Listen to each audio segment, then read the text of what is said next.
please. Good morning, Your Worship, councillors, committee members, no mai haramai. Welcome to our Strategy, Policy and Finance Committee meeting this morning, the 25th of July. Please remember that our recording in progress.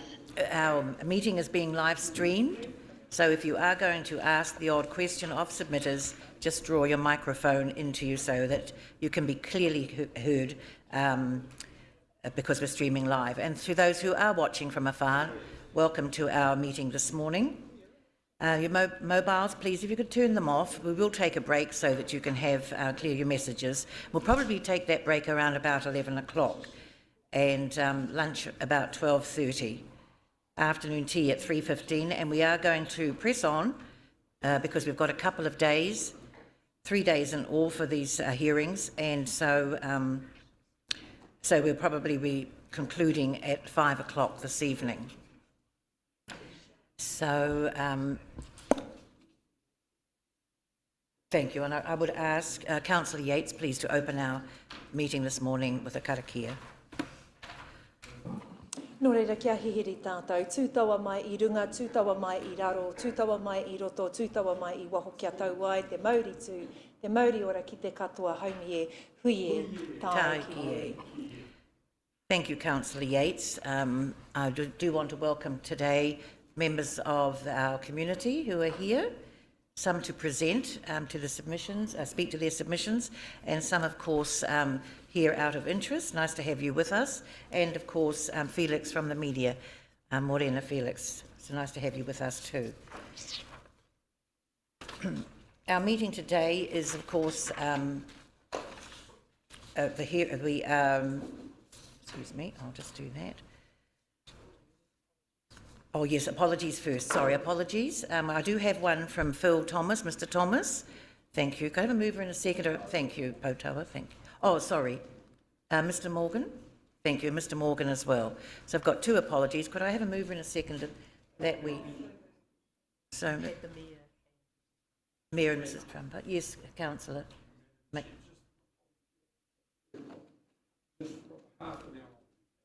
Thank you. You've got children duties, I understand. Yes, thank you. Mokopuna duties, absolutely. So we've got a mover and a second. The apologies be accepted. All those in favour, please say aye. Contrary, thank you, carried. Any declarations of interest, please? Carl, thank you. And of course, our meeting this morning is to hear submitters who submitted a written submission to the revocation and disposal of identified reserves for housing, and they have requested that they speak to their submission. So that's that will be the next 3 days, or 2 days this week, I think, and 1 day next week, and we'll be listening to those. Could I please ask the submitters, when you do move around, if you're going to move around in the chamber, please, if you could put your masks on. You're welcome to take them off when you're seated. It's just when you're moving around that would be that would give us some assurance that we're on the right track with our health and safety measures. So thank you for that. And submitters have 5 minutes to speak to their submission, and 5 minutes doesn't take long at all. So I doubt whether there will be questions to the submitters. So, but anyway, you've got 5 minutes. Submitters do have 5 minutes, and we'll just see how we go. But we do have so many to get through, so I will be relying on the timekeeper, Una, to keep me on track. So thank you, and we do... Oh yes, I do have a report here, which is the proposal for the revocation and disposal of identified reserves for housing. May I have a mover and a seconder, please, to receive that report? Thank you, Mrs. Trumper. Thank you, Mrs. Yates. Thank you, Councillor Yates. I've had a mover and a seconder. All those in favour, please say aye. Contrary, thank you, carried. You want to say a word or two, Una? Thank you, Madam Chair. So just so that we understand the running order of today, the submissions have been broken down into locational areas. So we're going to hear from submitters speaking to the eastern reserves to start with, and then after lunch we'll be going into the central and then followed by the western. At the beginning of each locational area or grouping, we have a short video, and that video is just to refresh your memories as to the reserves that are on the table and part of the proposal, and to highlight the area of the reserve that is actually part of this discussion. There's no words in it, it is purely just to set the context and to provide locational information for you. Maps have also been provided for you so that when submitters are talking, you've got maps of those particular areas if you want to jot down any notes. I will be taking the time today, and for speakers that are in our audience and here to speak today, a bell will ring when you have 1 minute remaining left of your 5 minutes, and another will sound at about 15 seconds to go. So, Madam Chair, over to you, and we can call the first submitter. Thank you, Una, and thank you very much for providing the photos of the reserves. That will be very helpful. Sorry? Oh, sorry, thank you.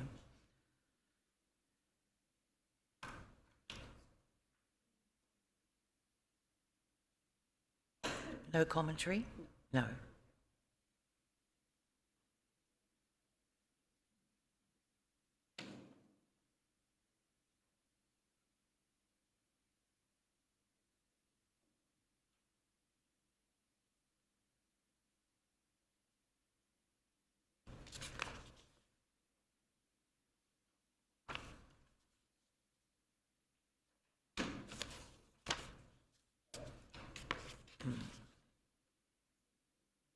First two.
Thank you.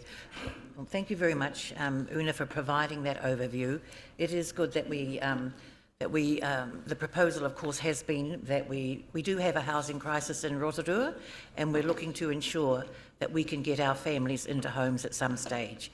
So hence we are here today to hear the submitters who are going to be speaking on the proposals for the reserves, the revocation of the reserves.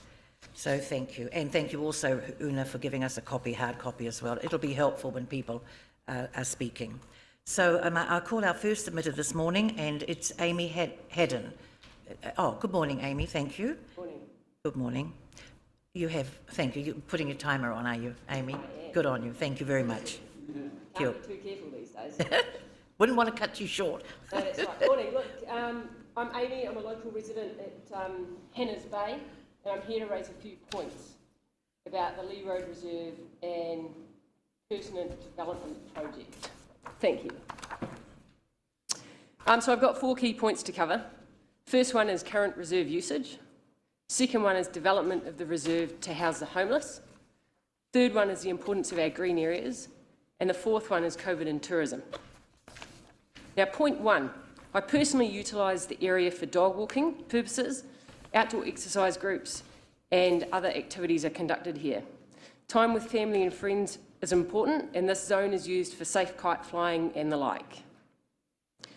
Point 2, there's been some discussion around redevelopment of the area for housing of the homeless, and I want to flesh this out. I know that the large majority of these individuals are not necessarily from Rotorua, and we should not have to carry the burden of housing all of these people. I acknowledge there is an issue here, but the country has a duty to play a part, whereby smaller groups should be integrated into society where there's an opportunity to lift their position. And this should be done across New Zealand and not here in Rotorua, or solely here in Rotorua. Now, there should also be some land specifically acquired for this project, whereby our green spaces can remain to ensure that there's a good amount of natural reserve area for council ratepayers to utilise fair and square. There should also be some factoring towards pollution and balancing of the optimal outdoor environment. Rotorua has seen a good amount of residential growth and expansion via Wharenui Rise, Redwoods Park, bear with me, one moment team, Baxendale, and the Pukehangi Freedom Lifestyle Village development. As we continue to expand as a region, the importance of our green areas rise rapidly, which means our reserve areas must remain. Lastly, our local tourism and hospitality sector has been hit hard with COVID and the lack of international tourists. Now borders are open and we point towards summer, momentum should pick up for these businesses with the influx of travel. We need to ensure that we remain an attractive town that draws people in to spend money and ensure our economy goes round and keeps valuable contributors in town versus potentially pushing these business owners and their economic contribution away, which would be drastic. In closing, our park on Lee Road is regularly used and must remain. The homeless have to be integrated into society in smaller groups to help lift these individuals and their needs, and this needs to be done across New Zealand, not Rotorua nor Lee Road. Green spaces are a critical part of our town and must remain to balance the development and ensure residents have space to be outside, exercise, play and enjoy.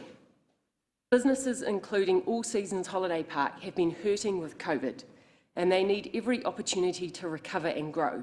For those that don't know, All Seasons is positioned next to the Lee Road Reserve. Developing this area will shut this very successful business down, as guests will likely not stay due to the perceived risk of increased theft and burglary. To conclude, I do not support any development of the Lee Road Reserve or any other green space around Rotorua, other than the addition of a water spout, which would be bloody handy at Lee Road. Thanks for the opportunity to speak. Thank you. Thank you, Amy. Our next speaker is Arlo Guthrie. Morning, Mr. Guthrie. Morning. You'll have to excuse me, I'm probably not very good at this, but I live just 250 steps from the Lee Road Reserve where, with friends and family, because we have a wide open green space, we'll play cricket. It would be a shame to see this disappear. The other thing is, which worries me, is the water levels in our area are very high, and at the moment the Lee Road stream is almost level with the lake. I have a photo on my phone I could show you if you're interested. What I'm worried about is if we have a huge catchment due to houses and stuff, will only make this situation worse. And I think the days are not very far away when we will flood as a result of it. So I think it's very important that we don't make a huge catchment in an area where the water would just fall on the ground. Also, I am opposed to the idea of housing the homeless there because there are not many facilities in the area, like a supermarket or whatever. So it bothers me as to, you know, what they're going to do with respect to that sort of thing. Okay, so that's all I've got to say. I'd like to see the Lee Road Reserve remain as it is. Thank you. Thank you.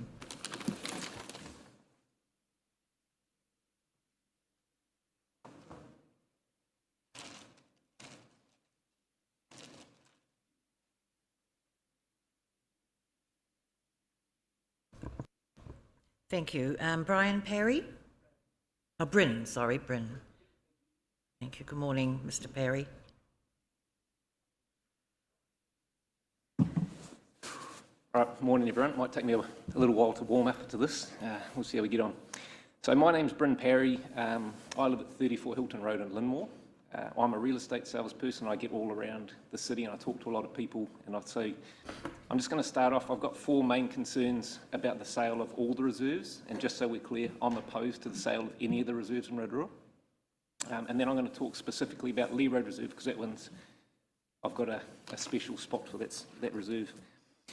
So my 4 concerns are housing intensification. So in August this year, so next month, the rules around housing density will change in Rotorua. And so there's 2 things around that. One, we'll be able to put 3 dwellings per site in Rotorua, and they can be built up to 3 stories high.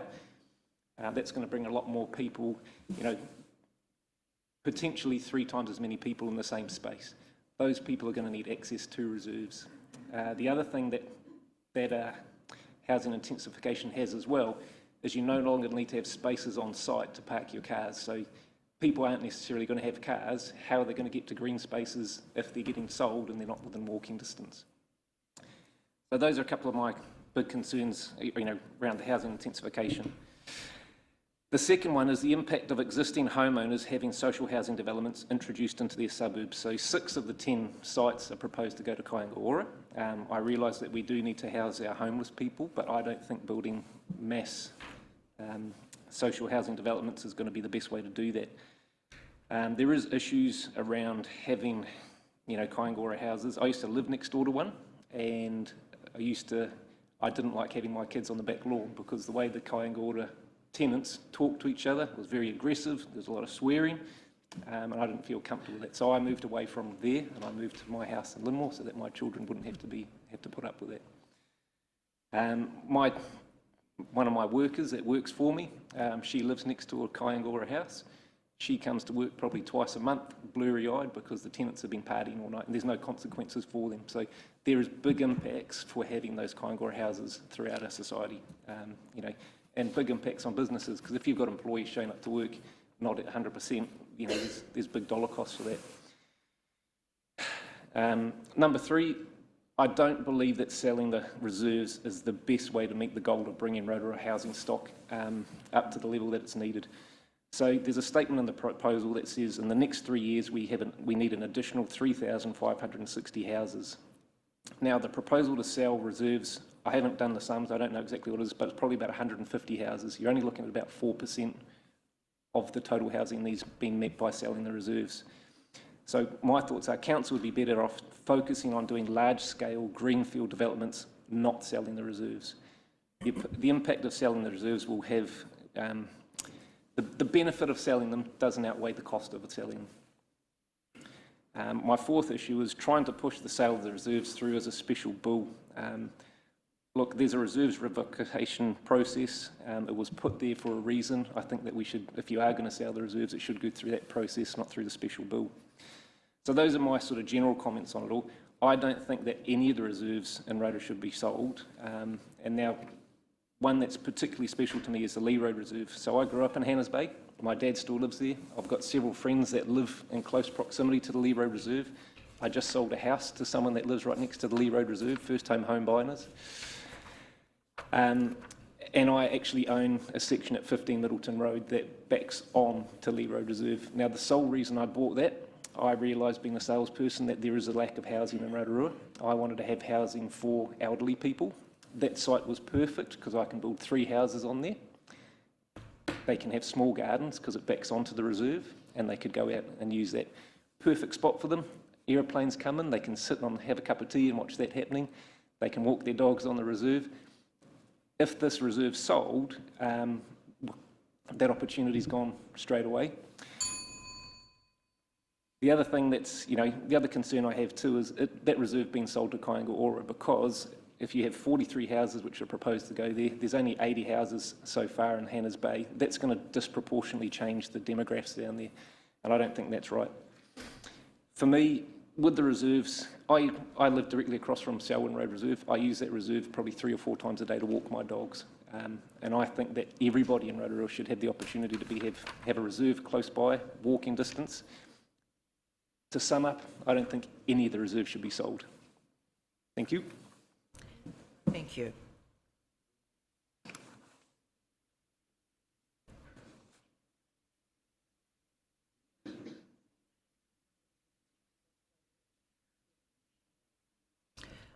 Chanel Brightwell, is Chanel here? No.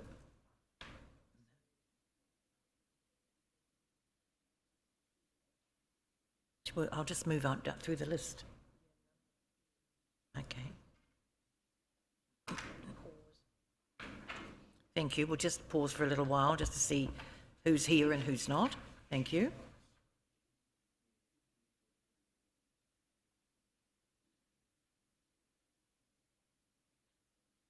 We're doing okay for time.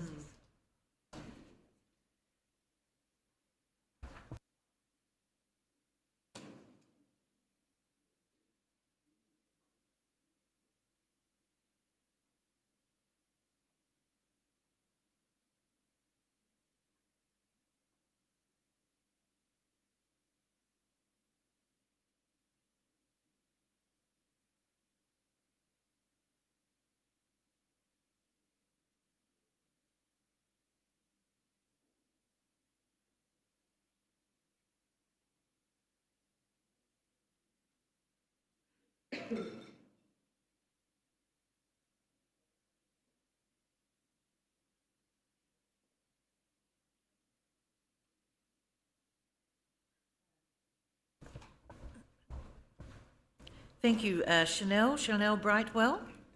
Is that right? Thank you. Thank you. Chanel, if you'd like to come to the table, thank you.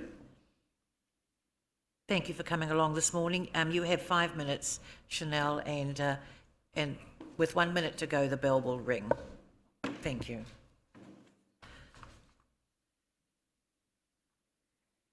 Sorry, Madam Chair, just a process question. I see that Chanel's got 2 submissions. Yes. So will she be speaking to both, and if so, will she get 10 minutes? That's right, yes, but... oh, it's on mine. Yes.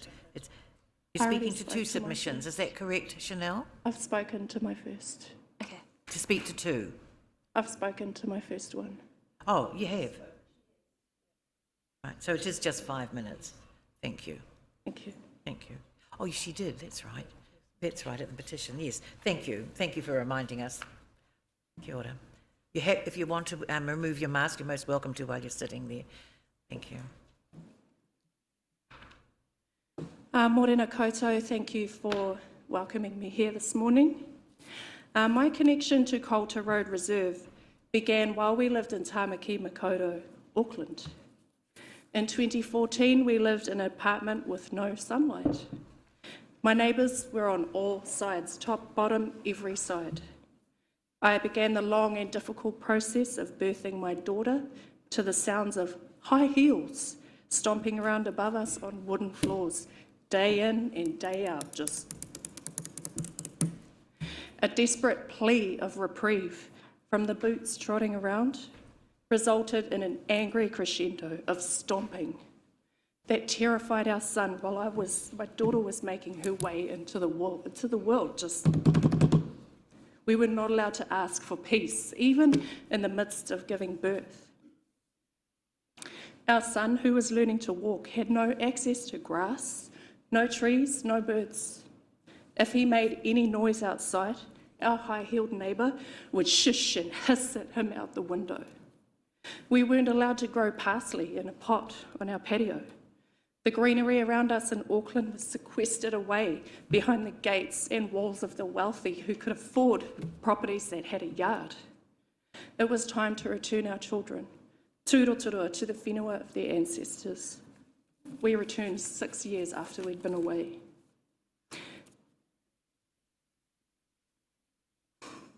It fostered a true appreciation of green spaces for me. In 2015, I was part of the team maintaining government gardens, CBD in Koiro Park. Being deprived of green spaces gave me a true sense of the worth and value of our green spaces. We were paying above market rate for our rental, but we were happy to be away from the neighbour who was stomping on our head all day and all night. Of course, there was a knock at the door. The late, great Charles Sturt handed us a property report by accident that was meant for our landlord. Eviction was looming. We had 21 days. Our Christmas dream was over. We were officially homeless while I worked for the Rotorua Lakes Council in your public gardens. Our meagre belongings were crammed into the cheapest lockup we could find. We accepted any offer of mattresses, any offer of couches that we received. There were mornings I wanted to call in sick because the tears wouldn't stop coming. I looked at the 2 children asleep next to me on the mattresses on the floor. All I wanted to do was curl up and die. Thankfully, Coulter Road Reserve entered our lives in 2016. We stood shoulder to shoulder in an open home and we saw the reserve. We looked at the lake. We looked at the island and I just laughed and smiled. It was the first time I'd laughed and smiled in a very long time.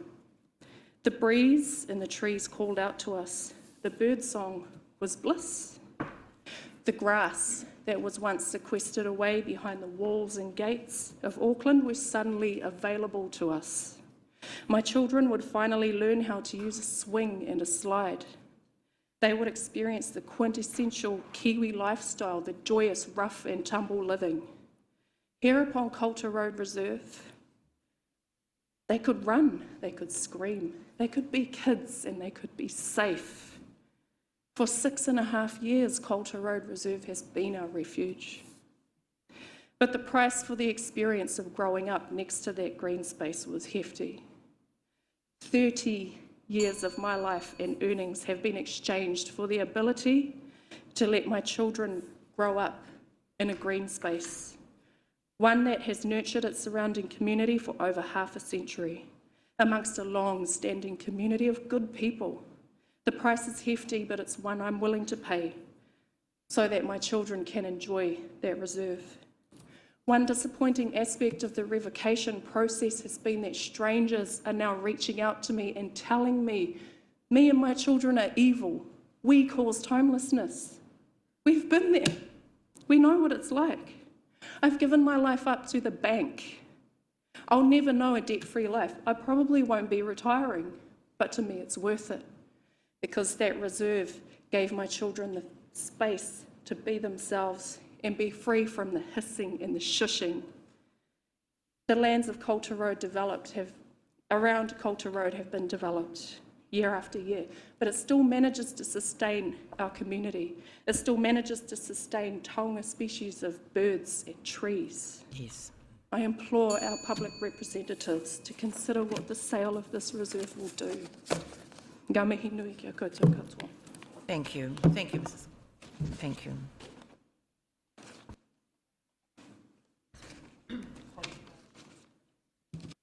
Thank you.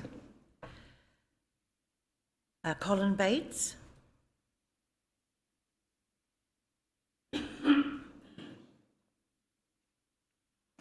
Good morning, Mr. Bates. Morning. My name is Colin Bates and I'm a resident of Coulter Road, Rotorua.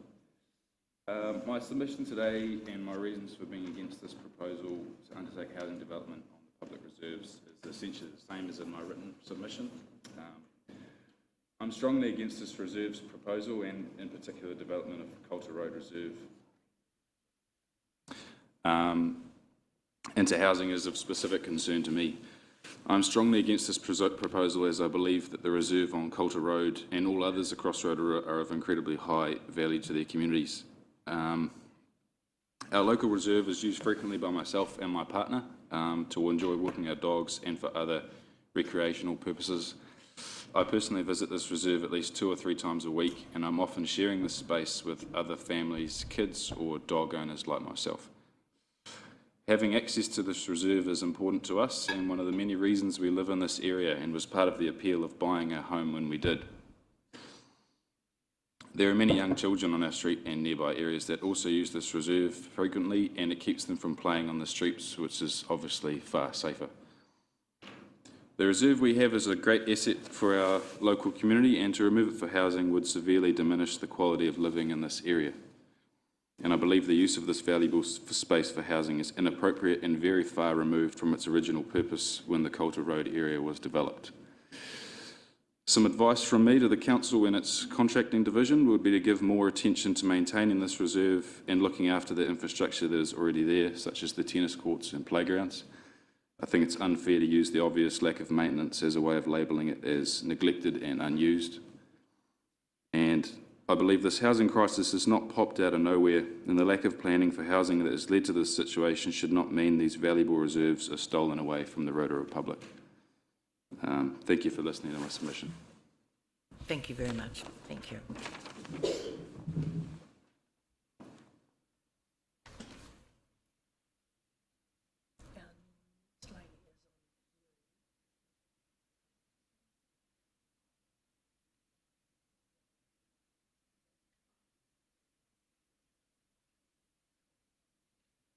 So we can go to second, which is David speaking. Oh, right.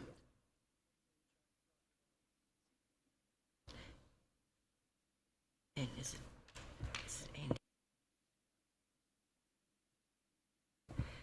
Andy? David Perry, and I understand that Andy Marshall will be speaking on Mr. Perry's behalf.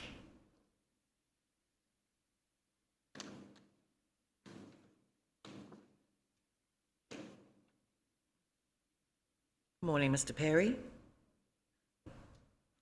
I'm Andy Marshall, presenting on behalf of David Perry. David is the chairman of the Hannahs and Holdens Bay Residents and Ratepayers Association. He's currently recovering after the recent death and very sad death of his wife.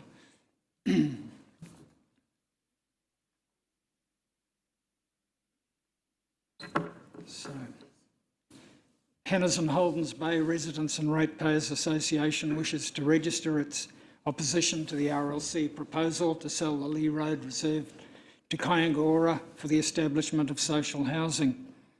Concern is widespread throughout both bays, and this is reflected in the 2 petitions currently underway objecting to the KO proposal.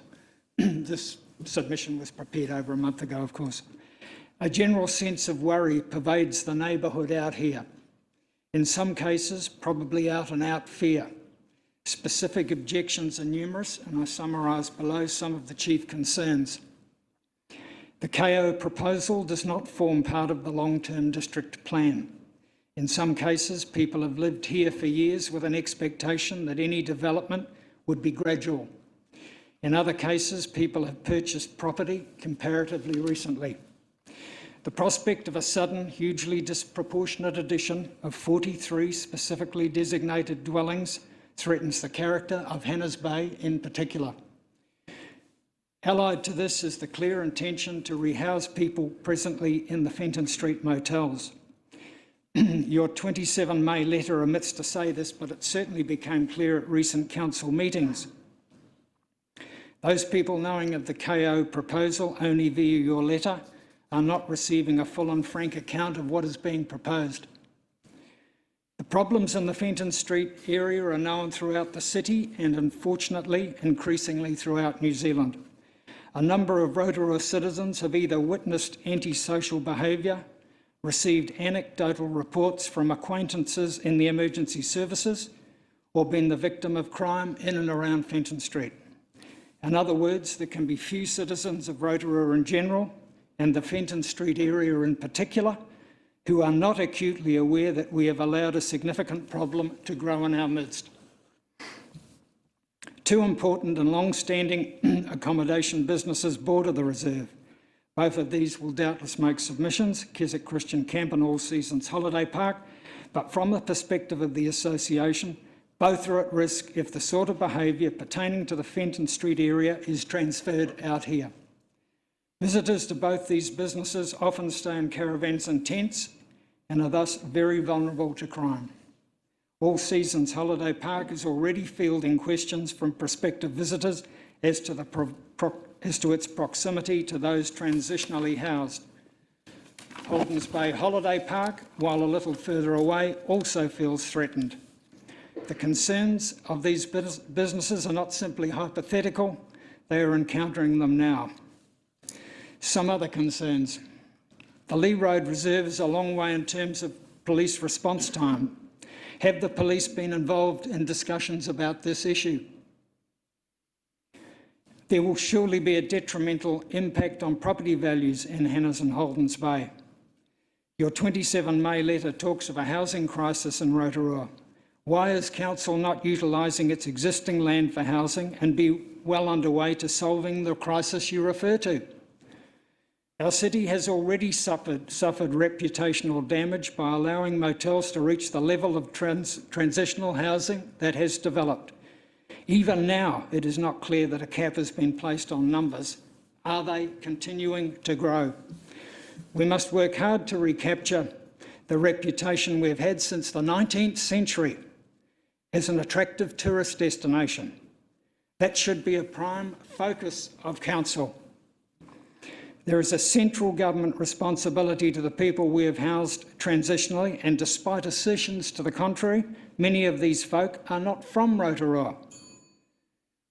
Please urgently reconsider your intention to see 43 dwelling units on our reserve, so hugely disproportionate to the number of existing dwellings, as we say above. Thank you. Thank you. Thank you, Mr. Marshall. Helen English? Oh, sorry, Helen's coming in. Helen is now on Zoom, so if you just introduce her and she'll start, when she starts speaking, she'll pop up. Oh, thank you. Good morning, Helen. Thank you for speaking to us via Zoom this morning.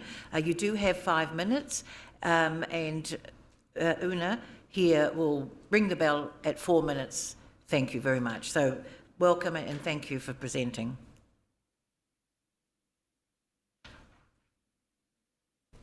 Helen, you appear to be on mute.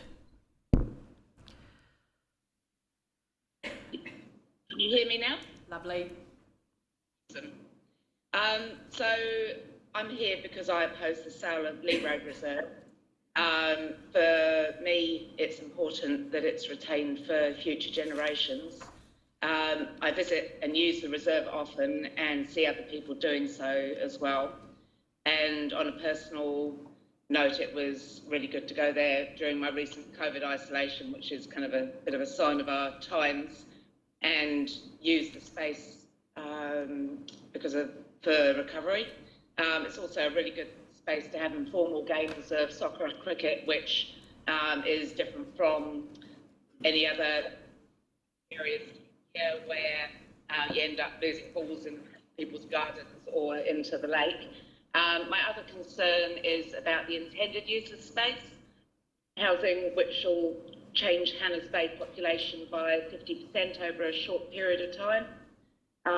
For me, it matters less who moves in there, and I assume that it has to be people who are crying out for accommodation that don't currently have, but more that the influx will be huge and have a massive impact on the feel of the place, coupled with the fact that Hannahs Bay is a long distance from town and resource for that current increase will be lacking. Things such as shops we don't have any large supermarkets. We don't have a choice of road to go into town. I know personal experience, the road is blocked, like it's at a standstill at 8:30. So I have to leave on the days I go into town earlier than that at the moment without more traffic. And it's just one less open space for the locals. It doesn't seem like a practical solution. And I realise that generally as a country and in Rotorua we have a housing crisis, but it just doesn't seem the way to solve it. I don't think this serves either the current residents or the potential new ones either. So in short, I do not wish Lee Road Reserve to be sold. Thank you very much. Thank you. We do have Joe Brightwell.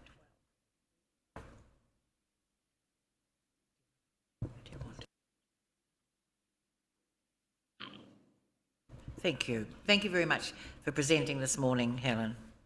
Thank you.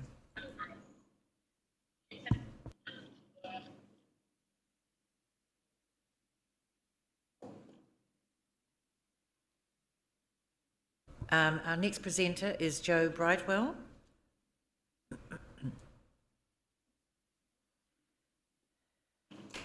Morning, Mr. Brightwell. Morena. Morena.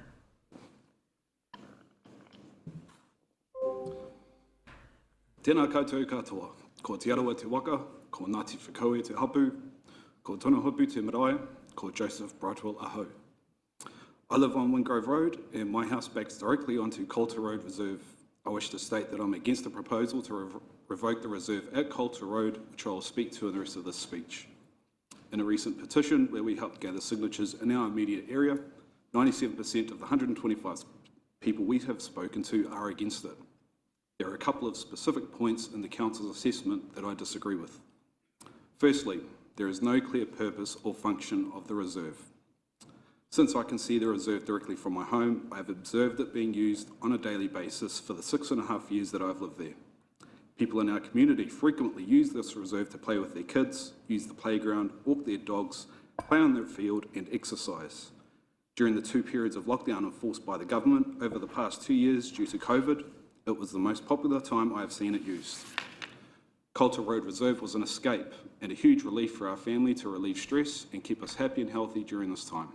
I want my own children and other families to continue to use and care for the reserve for many generations to come.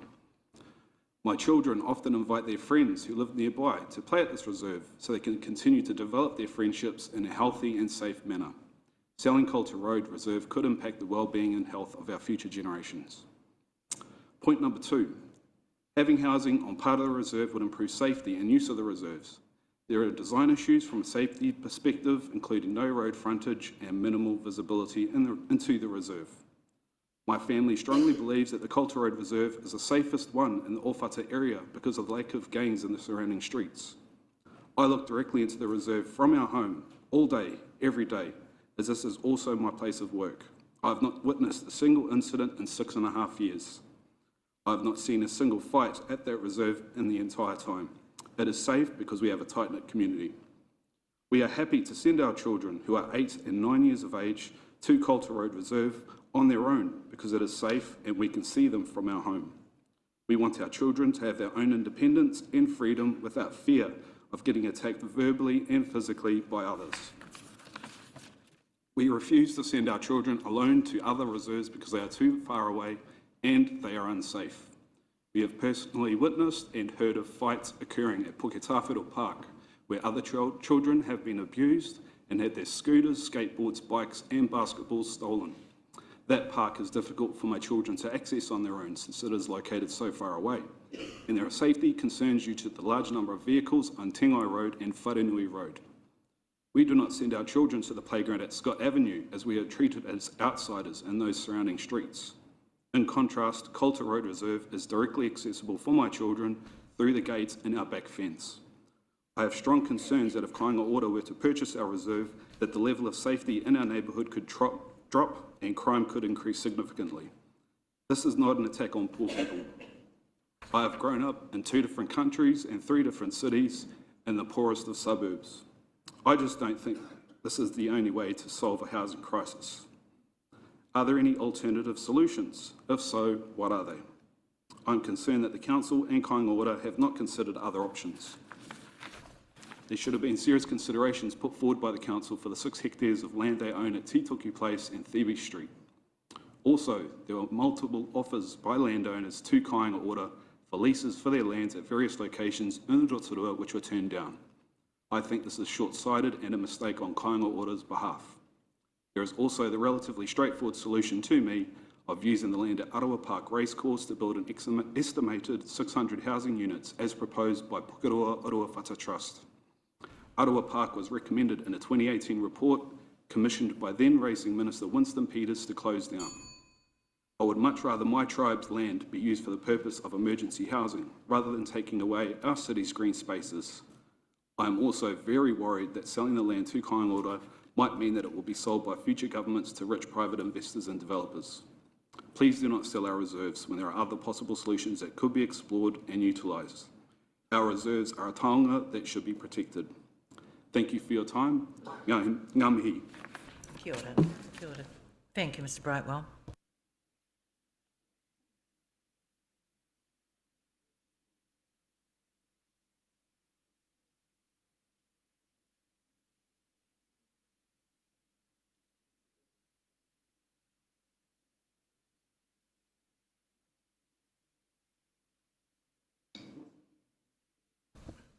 Thank you. Committee members, we're doing a little bit of juggling here, if we can. Some people will be arriving a little bit later than their time, than the time that was allocated. So I'm going to ask if the submitters who are here, I'm going to see if you can come forward now. Kevin Thornborough. Thank you, Kevin. Thank you.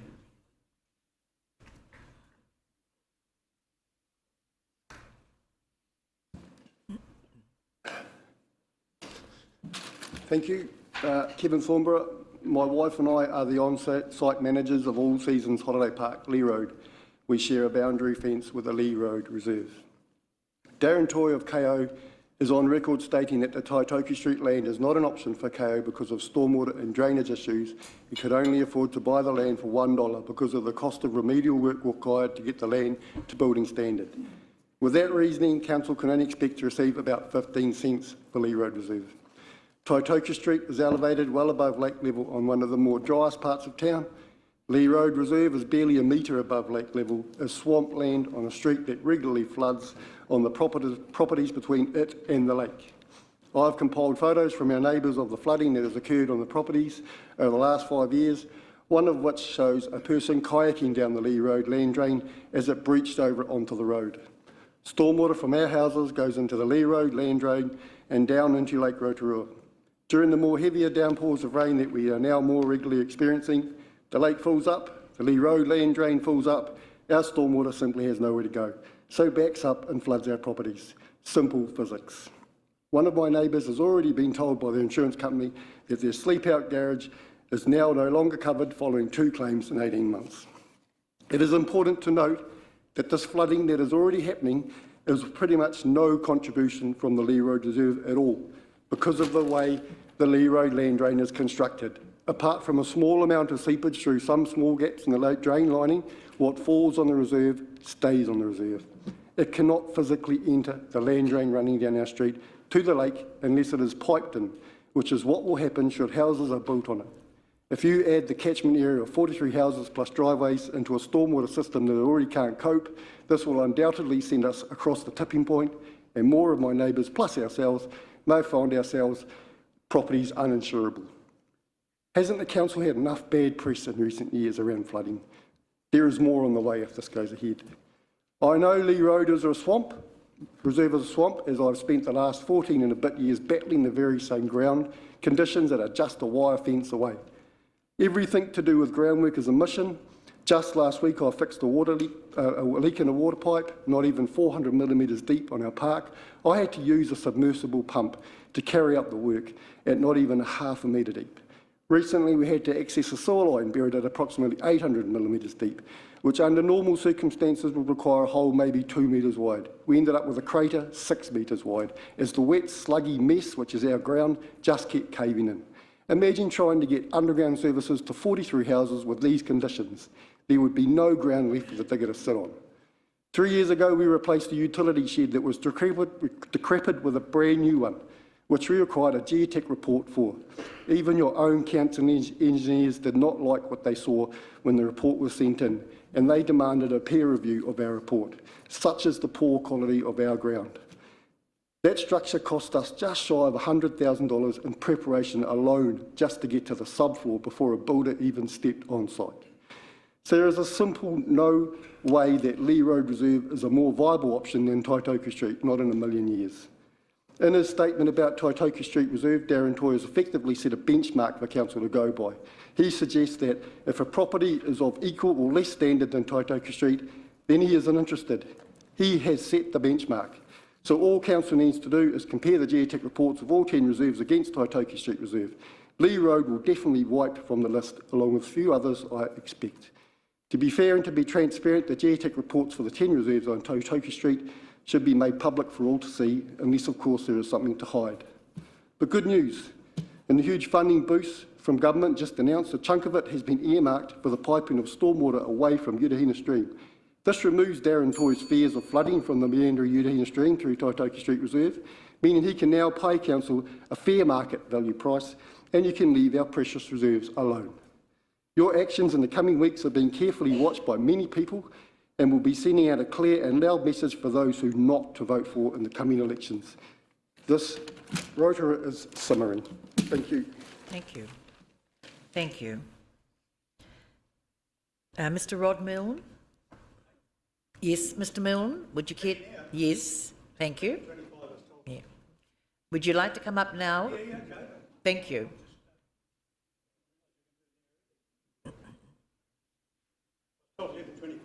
Yes, thank you for accommodating us. Might be 25 now. Okay. Thank you. I've given you quite a lot of stuff. I'm not going to read it all out. I want you to have a look at it. And I do take anyone here. Do take a seat, Mr. Milne. Where? Yes, right in front of you there. Well, okay. Thank you. And we'll just put the microphone on for you. Thank you. It should be on green. Is it on or not? The green light. Thank you. Hey? Green light should be on. Well, I'm colourblind, so don't... Thank you. It's on. Is it on? Thank you. Okay, you hear that? Yes. Good. Loud and clear. I farmed in the area. My family's been in it since my father, 55. My great uncle, Mr. Butcher, since 1980, around there, had all that land down Rotorua, and he gave Butcher's Pool to this area, gave it to you as a reserve, and now you're selling some of them. Okay, so I won't go into that too much. I've been to a lecture here by Brad Scott in 2000. He was talking about liquefaction. After that, I understood it. Never knew about it before that. And when Christchurch happened, I understood what happened there. And I've got a cousin there, same age as me, 82 now. I talked to her a lot, and she was from a farming family down there. Their red zone was swamp, and her grandfather, my grandfather, said, don't ever put cattle on there, so you don't farm it. Okay, so the developers got hold of the compliant council in Christchurch over the years, probably the 60s, 70s, and put houses everywhere on it. You know, they got away with it. Then the earthquake came, liquefaction. Now it's a huge area. It all fell apart. It's all swamp. It's wet. And half the stuff all around here is like that. You've got a liquefaction problem all around here. I know it. I've mowed the whole area for years for you guys. And I mean, that Gallagher Street Reserve, I lived up there for 10 years above it. In my friend's place, actually. I still had the house at Linmore. The ex-wife was in that. She died. That Gallagher Street Reserve, the chap didn't like people using it. I used to got a little dog and I was taking him down and he got annoyed at me, you know. And then he put electric fences across it. He didn't encourage anyone up there, and they were mostly older people living up in Taipururi Place. Now I would say there's a lot of younger people up there. There's probably, you know, kids. There's an easement goes down to the Gallagher Street Reserve. Part of it, they might want to go down there and play, you know. Also, it's a frost zone. It's a flood zone. I've seen water coming down from the Ngāti Whakauri land. I've tramped all that area up there. It's that deep going through it. And every now, these rains we're getting now are shocking. And you've just got a liquefaction problem. I'm dealing with the regional council now. I had them out in Waka for a while. There was all your hassle going on over there with the spray units. They are going to stop you doing a lot of this building on these floodplains. I know that. I've also been in touch with my insurance company, just asked them their opinion, management there. What's the story? Yeah, we're not going to give insurance on some of these places. All this stuff's coming to roost now. And the regional council don't want people doing all this stuff now. The council let people do it. Here, put a house here, put another house. Where are you going to put the water? You can't put it in the ground. The water's that far down. We've got 300 feet of silt under us here on top of the caldera. 300 feet. Talk to Brad Scott about it. And it's layers of it, not just, you know, where are you going to put the water? You're going to let it run out and flood everywhere from these houses? What are you going to do with it? You can't put it in the ground. The water's there. Water table. It's everywhere. Oh, I don't know. I give up sometimes. But these are a fact. And it's not what I think, it's what is... I've put a bit of stuff in here. You can look them up. And that red zone there, my cousin down there, she said it was a compliant council that let people build on it. Every house was swamped and flooded and whatever happened there. So, stupid council, stupid people. She and her husband built higher up. They still had problems. But it's just... I can't understand you people. I've tramped the whole area, every bit of it, for 30 years. All of it, up in the hill. You've got problems with the streams now, they're silting up. They flooded the waste management thing last time. This sort of thing's happening. The lake's coming up. I've been down the lakefront there a few times. You've got problems down there. You've messed up the water table there. And all that concrete, it can't get away. And that lake zone is not just there, it can come right up. All around the lake. Had a look at that map. I told you to in here. So, I don't know. I'll take you out there and we could go for a walk if you want to. And, you know, it's just, I can't believe it. And you need these reserves, to heavy rains to absorb the water a bit and let it sort of percolate around and not just go like that. I saw it on my farm once, thunderstorm. It's just a massive amount of water everywhere. It's happened. We had it out by Limmore there one stage, down on the flat when they had that marathon thing. Flooded there. It's happening. You've got a lake there. You haven't got a river that goes out to the sea straight away. I don't know. Thank you very much, Mr. Yeah, Miller. okay. That's your area there. This is the little bit you're talking about there. Thank you. But it's all in here. Read it. And look it up for yourselves. Thank you. And I'm not talking about homeless people and that, you know. I'm talking about the hydrology of the area, the earthquake risk. We'll get a 6.5 here, it'll all shake around and there'll be stuff everywhere. And you'll have hot water coming out. I've researched it all. I don't know. Why are people so stupid? Thank you. Thank you, Mr. Milne. Sorry. So we've got Andrew Marshall.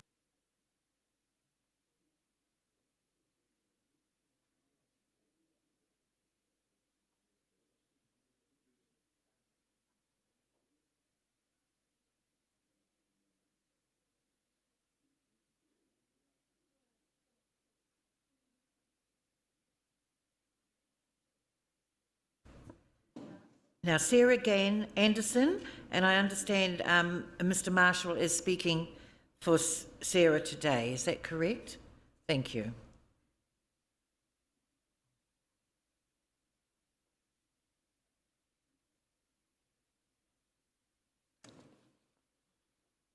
Thank you, Madam Chair. Yes, Sarah can't be here today because she's working.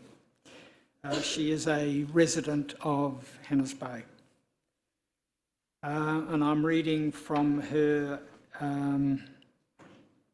online submission using the council's format. Do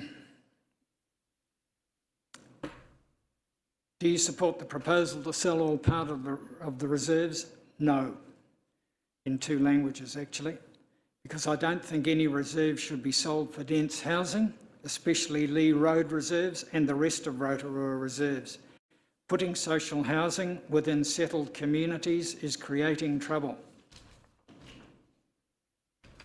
If you do support the proposal to sell, which sites do you think should be sold? None. I am strongly opposed to any reserves being sold, as it creates an imbalance in the communities living in Rotorua.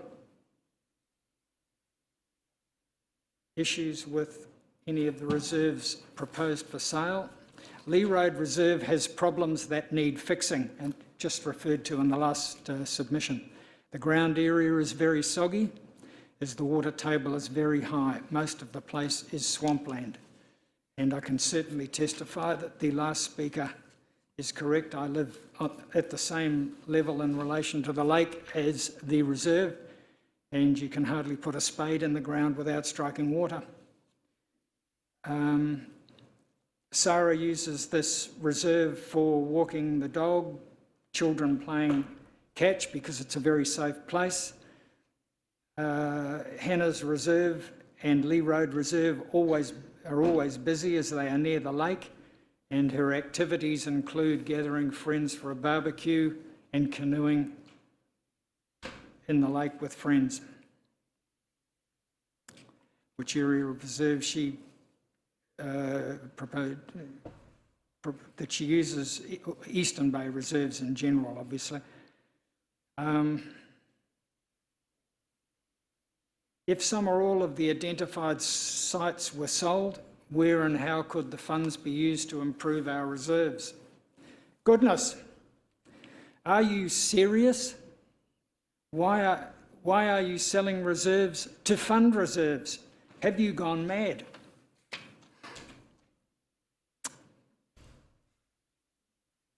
If the identified sites were sold, what kind of housing development would you support? None. I don't support any housing option. This is supposed to be a tourist town.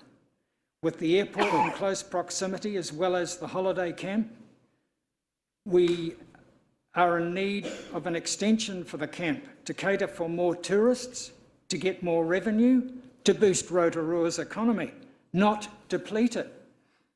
It's hard to argue with. If you have concerns, what's your main concern? We are not given enough notice about what is happening, as letters dated 27 May only received 11 June. This appears to hold us in contempt for as far as having a say on the matter. Moving city problems to the suburbs and settled communities is a short-sighted, quick-fix solution which will create bigger problems. Why are there no iwi helping these homeless? These people are homeless for a variety of reasons, but with Marais and iwi housing them and guiding them, they may be able to get back into society with more confidence.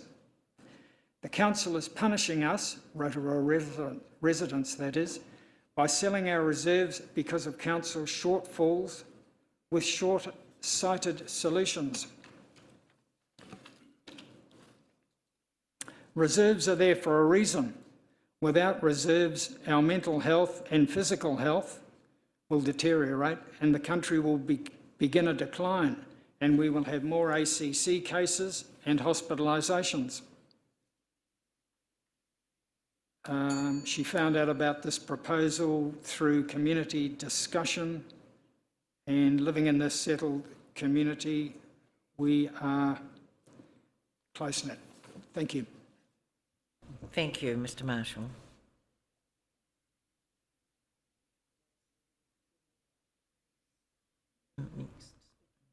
Tracy Thornborough, if you'd, thank you.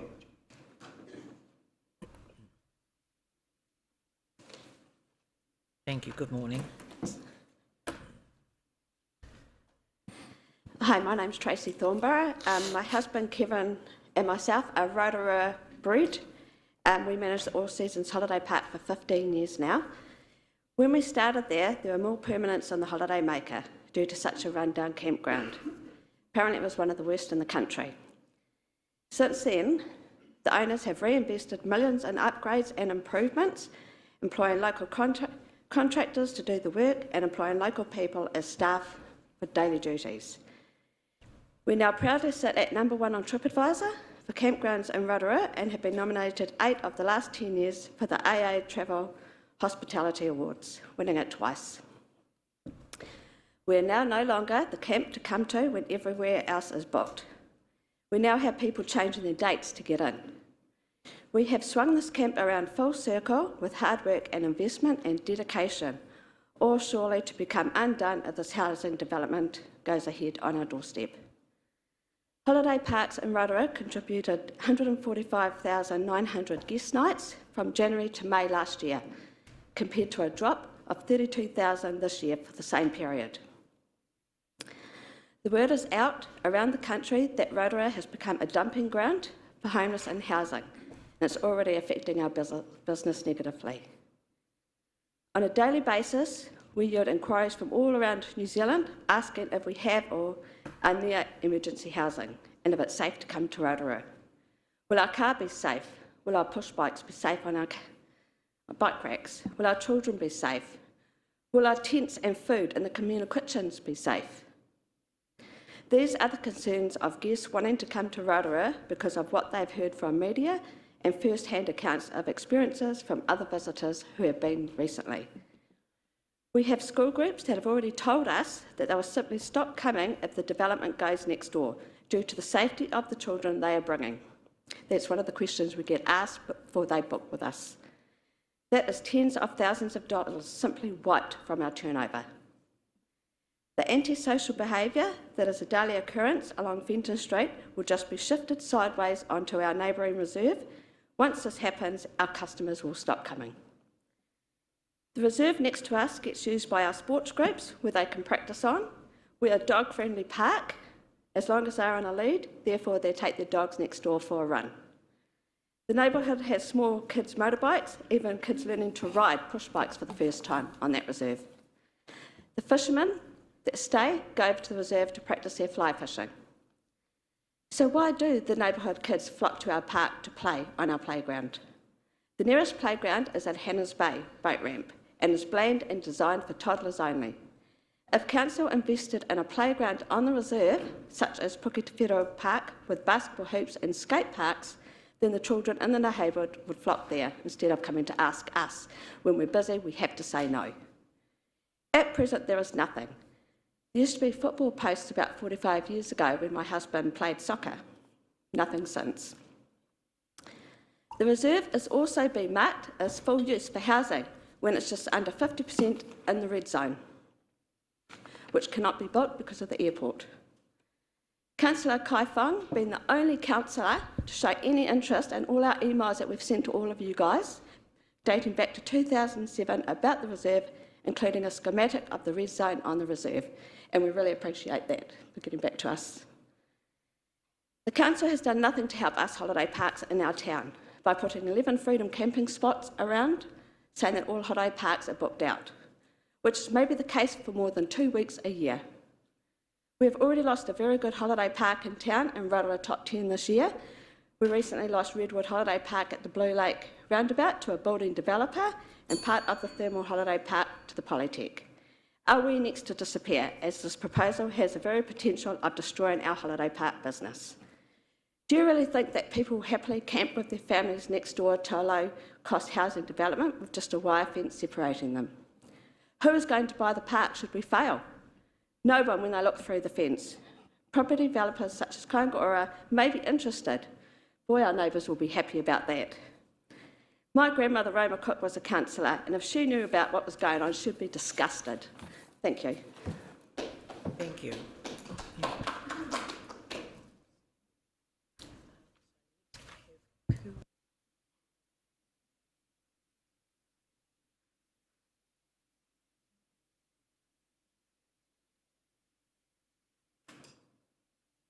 Kura Miller.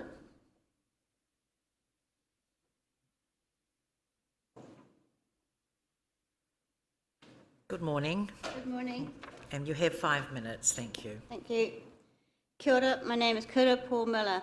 I've lived in Hannah's Bay for almost 30 years. My children born and raised there, and now my grandchildren. I love my neighbourhood, and the reserve, we use and enjoy it every day. Though I do know the need for housing in Rotorua, my husband and I mainly work in emergency housing, building and renovating houses, and the ongoing maintenance and repairs of them. I'm also part of a family trust that provides emergency housing, so I'm familiar with the agencies that profit from social housing and government funding. But the main reason I'm here today is after reading in the local Daily Post news stating that the council selling the reserves have been leaked, an unfair, unprofessional, disappointing way of finding out. Yet still not confirmed a week later, I look out the window and see Geotech doing ground and soil checks on the reserve. Usually what you do when you're buying land to build on. This made me furious. And then more recently, my husband was told by Tiny Dean that the Lee Road Reserve has already been sold to Kāinga Ora. Not only that, my neighbours contacted Kāinga Ora asking them if they would be interested in buying their house and land that's for sale. They were told no, they already have enough land to build on. So with all these things being said, I'm assuming that some underlying scheme has been going on for a while between the council and Kāinga Ora. I hope these submissions that we're all doing today are not a waste of time. Personally, I want, with all the rates and taxes I've paid over the years, it's for my family and all the neighbours' families to continue to enjoy our beautiful neighbourhood and the Lee Road Reserve. I strongly oppose the sale of the reserves. Thank you. Thank you.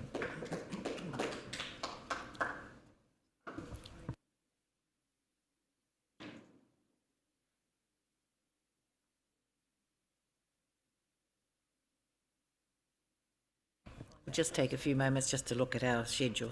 Thank you.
Because we are running ahead of time, and we do have, well, not so much ahead of time, we've got two people who haven't appeared this morning and they could be running late.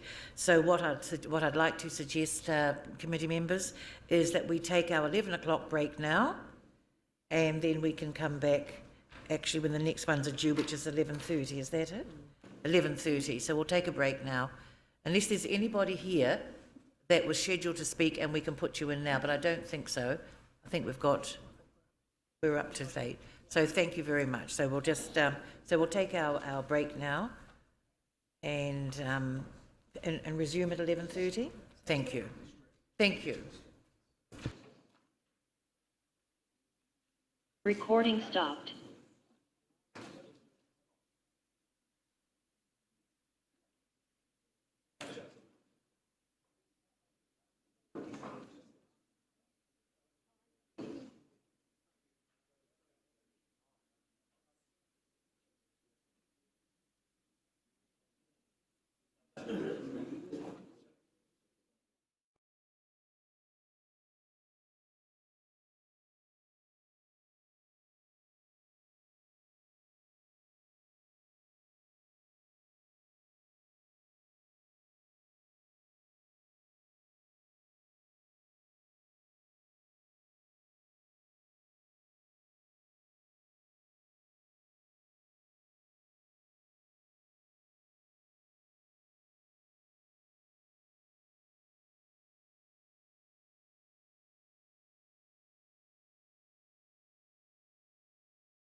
Thank you. And as I said, we might have to do a bit of juggling because some people are coming a bit later and some people have already been, thank them for allowing us to bring their presentation forward, so that's good to speak to their submissions. And we do have, I'll just repeat that, submitters have 5 minutes to talk to their talk to their submission, and we will ring the bell at 4 minutes just to give you a bit of time to wrap up. Thank you. And can I ask, please, that we refrain from clapping? This is a formal hearing, so there's no need to clap. So thank you. Mariana Te Kanawa. Morena, Mariana, thank you for coming. Morena. Thank you for presenting and speaking to your submission this morning. Kia ora. Nā mihi kia koutou katoa, nā kai hautu o te kaunihira. Thank you very much for listening to me today. I'm here today to speak in opposition to predominantly the Lee Road and Coulter Road reserves being sold, but in principle I actually oppose all the reserves being sold because there must be more land out there like me. I have tono to all of you councillors individually, and I want to just express my thanks to those who have touched base with me. Matua Trevor, Whaia Mercia, Sandra Kaifong, Tanya Tapsell and Mr McPherson. And not only touching base with me, but trying to offer solutions for my whenua as well. And I just want to comment that I don't have any animosity towards the council. You are doing a wonderful job, but I have to also commend Simon from the developments team, who was really open to having a kōrero with me and discussing solutions and way forwards for my whenua to be part of the housing solution. In terms of my situation, you're all aware I've got 7 acres out Ōwhata. It's been really difficult trying to get hold of kāinga ora. I've left 3 emails for a return call from Darren Toy. I've been in contact with the housing portfolio team. Someone finally contacted me on Friday, sent me an email, so I'll get to that. But it's been difficult in even getting an answer as to why they would consider my whenua.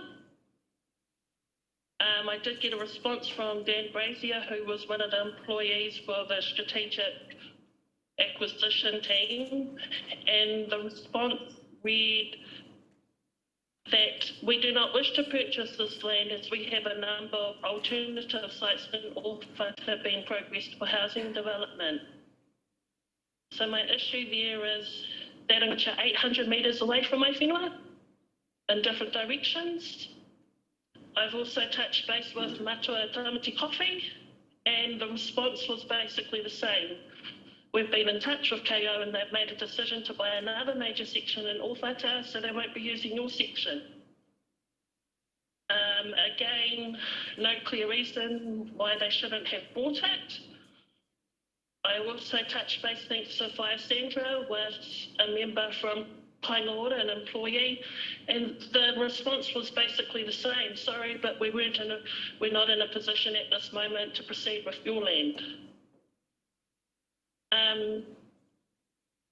I got a response back from kāinga ora on Friday saying that they did not purchase my whenua because of known infrastructure issues, largely due to proximity to the wetland, that they've carried out thorough investigations with third-party agencies with expertise in this area. However, I'm still awaiting that evidence to say that they did any due diligence, and excuse my language, but I call bullshit, because we were under contract with a subdivider from June 2001 to mid-November 2001. This is my subdivider's response to me. I had many discussions with kāinga ora over your property. They wanted to be involved with the site, as did another similar organisation. I just couldn't get their commitment, and further into discussions, their personnel changed, and it became very difficult to get someone to make a decision, and they subsequently came back to me at a very late stage and said they had enough land within Rotorua for their future plans, and no longer wanted to consider 10B Maple Grove. So kāinga ora was only purchasing some of the houses. Time. Ai, kaita pai, kōrero, kōrero. So they were going to be purchasing some of the houses, obviously Kiwi build structure within the whenua. So how could it have been viable then and not now? When I wrote in the letter back from Kaingaora, they stated that they've got about 260 homes under construction, and I'm aware that we have 1,000 people in the motels. And it's not fair to leave them in there for another 5 years. I'm not saying that my whenua is the perfect blank canvas, but what I'm saying is the conversation hasn't even been entered into or entertained for them to deduct any remedial cost from the price that they pay.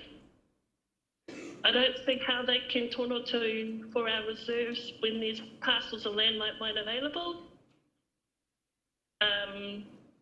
The subdivision plan that Kaingaora pulled out of with our subdivider had 56 sections in there. And for me, it's not a matter of, yes, we might have some issues, but whenua that they've acquired already has issues. For me, it's not a matter of them buying this land and not that land. For me, it's a matter of them needing every little bit of land they can get their hands on without touching the reserves. If we get to the point where, hey, look, we've investigated every single avenue, you still might have to give them some reserves because we have to put our whānau somewhere. But I don't think it should be done yet. Thank you, Mr. Kanawa. Thank you for speaking with us this morning. Kia ora. Nā mihi moto wā. Kia ora. Thank you.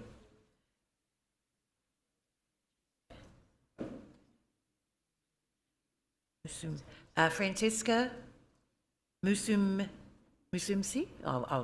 Thank you. I'll ask if you can correct me on my pronunciation, please. I'd like to get it right. Good morning. Good morning. How do you pronounce your surname? Musamechi. Musamechi. Thank you.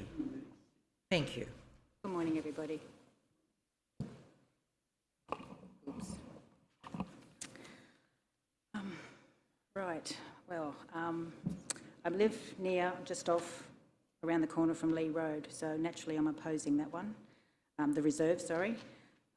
Rotorua's homeless status was not well, but your inaction is stunning. Council should have stepped up, but chose to sit back. Different strategies and politics afoot, done behind closed doors. Nothing solidly future-proofs Rotorua positively. We're aware you, Council, and Kaingaora have been offered whānau land for housing ready years ago. Can you speak up, please? Sorry. Thank you. Instead, our rates squandered on superficial projects, fixing what ain't broke. That money, time and houses would have been better for these displaced people that you feign concern for now.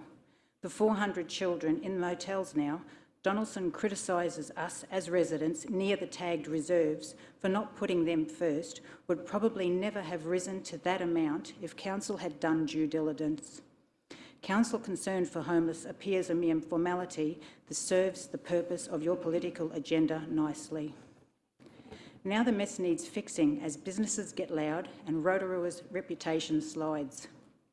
Council now chooses to ruin the last few pockets of reasonable, safe communities, transferring their procrastinated problems into our front yards and adjacent to tourist family holiday park businesses, one of a couple. A form of unwanted punishment imposed atop security and crimes already experienced but unopposed or underreported. Anything to shut the noise, Council, that you've made. Everything we worked for diminishes in value now by your unsavoury calculated remedies. Yet no reserve near your investment and secure life has fear of being sold.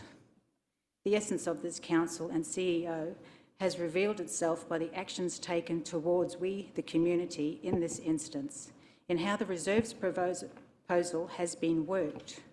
More pace, less conversation, the attitude, secrecy, stalled scant information, disregard, initial lack of acceptable consultation time, indifference, exclusion, contradiction, dubious legalities, disloyalty to us as a community.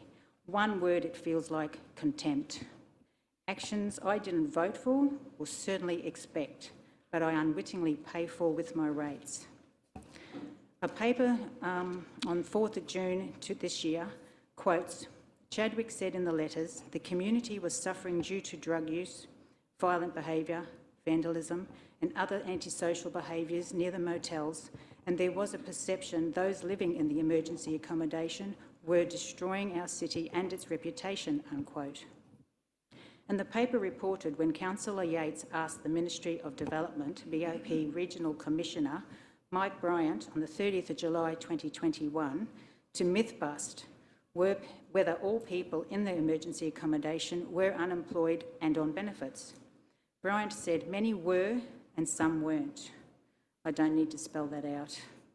So, Council, you expect a House will change the current disruption underreported to cease, and then those homes will then decide to work? Not likely, but the noise near you will quieten. The collusion to pass up land and allow Kaingaora land shopping like buying your groceries, and you, Council, tell us there's no options or decisions made. Really? There's a house already off Lee Road as of the 7th of July this year. Please explain. With the planned 43 houses crammed in with, I guess, 6 people per house, give and take, that's 258 people jammed in. The behaviour reiterated by the Mayor will be our gift. You wonder why hate is finding you? You wonder why there's misinformation. Proposing to sell Lee Road Reserve is an extra kick on the way down. Council deem listed reserves as no clear purpose, not fit for purpose, whatever excuse to justify this irreversible prospect. That tells me none of you use our reserves, so can't comprehend. And you, Council, allege to have staff report on our Lee Road and all reserves. Did anyone actually do so, and what time of year? You state the obvious, we have Hannah's Bay Reserve and Lakefront just there. That is actually correct. However, recent years, Hannah's Bay gets packed in the warmer weather. My husband and I have walked Hannah's Bay and Lee Road Reserves for over 20 years. And before you roll your eyes, the realities are as follows. The population in our small part increased Rotorua till now. Hannah's Bay, since McDonald's slid into the location, increased visitors and the vandalism to Hannah's Bay and surrounds. This in turn has become very busy, less safe with boats, trailers, ramp activity, barbecues, things the families are using these facilities for. Now the issue amidst many, and Lee Road, once it's gone, but with half of the 258 people jammed in this area and expecting to use the reserve, Lee Road Reserve will be needed for this space, continuing existing uses and for mental recreation. The current uses in warmer weather by touch footy and sports training, family picnics and safe area for kids to run far and wide because there's no traffic, horses, dogs, water, dodgy boardwalks and motorbikes. Thank you, Ms Missy. Thank you very much for your presentation this morning. Your time is up. I thought you were running a little ahead of time. Is it possible just to finish? I'm just about there. If you're just about there, thank you. Okay. I also believe Purikawa is for sale, which we will lose one more space. The East Side services do not provide with ease what is required by these people. Obviously, I oppose the selling of Lee Road with inserting the proposed housing density in this area close to the airport, and this will also be a target. The tourists will be targeted. From where I stand, this is counterproductive. Those serves with agendas logically. The homeless behaviour, it appears, is not the only behaviour to mistrust our reserves unfit for purpose. An observation leads me to conclude this council rates high to both. Your listed arguments are tailored to your wants, but the facts will prove your errors should the proposed sales of our Lee Road reserves and all Rotorua reserves be unceremoniously revoked. Thank you.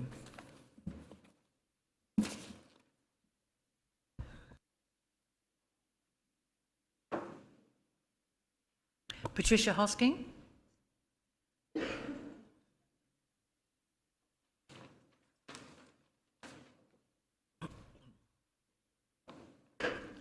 Good morning, Patricia. Good morning. Can you hear me? Yes, I can. Thank you very much. Hello, kia ora, good morning. I'm Trish Hosking. I oppose the sale of all reserves. I'm incredibly saddened, disappointed and angry about this council's intention to sell the reserves. At the way the planned sale was worked up and kept secret from the community, when there was no public mandate to sell them. Along with most Rotorua people, I was stunned to discover what had been planned. I was stunned to discover that you did not intend to consult the public over the sale and had a bill prepared with the intention of bypassing the Reserves Act to speed up their sale. It was beyond belief. I wrote a submission against their sale, then last night decided it was pointless because I believe no argument will change your plan to sell the reserves. But I will say this, claiming these reserves are unused and unwanted and surplus is wrong. It has shown you up to be uninformed and unworthy of being the guardians of our elected representatives and their guardians and our elected representatives. Health experts say green spaces are critical to our physical and mental well-being. Environmental planners say plant more trees because shade protects our people against extreme heat and reserves protect us against flooding. And local iwi ask that you invest in the environment and halt its degradation and promote sustainable land use. Selling our reserves is doing exactly the opposite of what scientists say we must do to halt the climate crisis. They warn us that the time for ignoring the climate and the time for inaction is past. They say humanity is at code red, and unless we act now to protect nature and protect our green spaces, ecosystems will collapse, and there will be far greater and more frequent devastating floods, fires and droughts and extreme heat, which will cause catastrophic loss of life. The scientists warn there will be crop failures, food and water shortages, and much of the world will be uninhabitable in a decade or two. Why would any council do anything that will hasten this horrific outcome? I want you to know that as guardians of our reserves, their sale is a betrayal of previous councils who set them aside for future generations. It is a betrayal of the community who enjoy them, and it's a betrayal of future generations whose lives will be a living hell because this council, like others, are filled with people who don't understand, don't care, don't listen, and are unable to foresee the implications of their decisions. Why are you not listening to what the community, the climate scientists, the health experts and local iwi say? If you are listening, this plan would not be up for discussion today. When this council decided to invest hundreds of hours in secret meetings, working up plans, undertaking geotech surveys, deciding on the numbers of houses that will go on each reserve, had written a bill to bypass the Reserves Act and had spent ratepayers' money on their planned sale, it was clear the decision to sell the reserves has been made. I hope I'm wrong, but if the bill that has been drawn up is passed and the sale of reserves can be rushed through, you will eventually secretly sell them all. I'm here to ask you not to do that. I'm asking you to draw a line in the sand and stop this madness. Be the respected, responsible guardians you were elected to be and protect our environment and our reserves for future generations. Do everything in your power to protect the community from the hellish future we are on track to inherit. Leave the reserves alone. Thank you. Thank you very much. Thank you.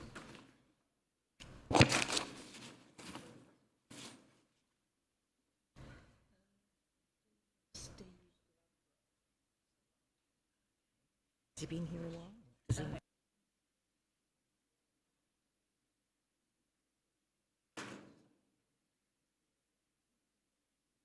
Steve Lovegrove? Thank you. Thank you. Mr. Lovegrove, you have 5 minutes, and the bell goes at 4 minutes, but thank you. Thank you. Kia ora, Rina. Kia ora. Nice to see some familiar faces and people I know, your worship, the Mayor and councillors. I really, really appreciate your patience in listening to these submissions and your time today. I'd just like to acknowledge that, and I thank you for listening to what I have to say, which might be slightly different to what everybody else or other people have been saying. As a real estate, I want to come to you as a real estate agent, and I want to come to you as a resident of Hannah's Bay. Firstly, starting as a real estate agent, owning an agency in the town, in the city and of Rotorua, and seeing what I see around developments and land and our housing situation. I am in full support of us resolving our housing situation. I am, surprisingly, in support of us looking at the land and the use of the land that we have in our city. And I am, much as I may upset some people, in support of the review of those reserves and the use of those reserves.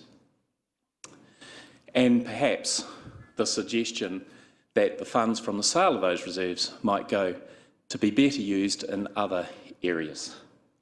What I am not, and I would like to submit to the Council, I am not in favour, is the exclusive sale to Kāinga Ora and dedicating these very valuable and lovely pieces of land to a destiny of social housing.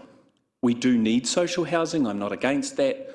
I just think specifically some of those areas shouldn't be exclusively dedicated to that. Winston Churchill once said, "Those who do not understand their past and learn from it are bound to repeat it." We have areas in Rotorua which have been subjected to long-term social housing, which have created issues for our city. We have done well in past years to grow beyond that, particularly as a tourist city, which is a very important part of our city, and I'm passionate about that. I'm passionate about how we show our geographic beauty, our cultural difference to the rest of the world, which I would like to include in as a real estate salesperson. If these reserves and if you as a council decide to go ahead and sell these properties, I would suggest and strongly recommend that these are covenanted, they are put to market. I have recently sold and put under contract some substantial blocks of land, and I can tell you there are queues out the door of developers who would work with social housing and market housing and create that balance and develop great urban plans and urban designs. I'm sorry, I do not wish to be disrespectful to those who may be here representing Kāinga Ora, but I think that great urban design comes from commercial capacity through developers who have the experience to bring that to Rotorua. And I'm working with one developer, just for the record, one developer who has $1 billion backing and a very strong appetite, is already working in Rotorua, and I think we need to encourage more of this. So my first part is I just think that dedicating these things to generations upon generations of social housing is not the right choice. So I do hope you can hear my heart on that. In particular, I'd like now to go to Lee Road Reserve. I'm a proud resident of Hannah's Bay. I love the area. I think the reserve at the end of Willow Ave has got, some needs there. And if Lee Road Reserve was to be sold, I would dearly love to see that reserve. In fact, even if it isn't, I would love you as a council just to see the potential that that lovely beach line where you can sit and watch the sunset has for Rotorua and for its visitors. Now, in specific to Lee Road Reserve, take careful thought, please, councillors, take careful thought to that piece of land which is right beside a successfully operated tourist facility being a campground, which is very, very popular, and behind it is Keswick Christian Park, where we see international youth camps being operated there. I think if you choose to sell those reserves to housing, preferably not, but if you do, then please consider the fact that I think that as a location where we host our visitors, where we talk about our manaakitanga, we talk about kaitiaki, we are thinking about our future generations, our visitors, and with Hannah's Bay in particular, I think that area particularly should be the preserve of our visitors and a showpiece of Rotorua. I thank you for your time, and I really appreciate seeing you all, and I do hope that you make a decision that is in the best interests of Rotorua going forward. Thank you. Thank you very much, Mr. Lovegrove. Thank you.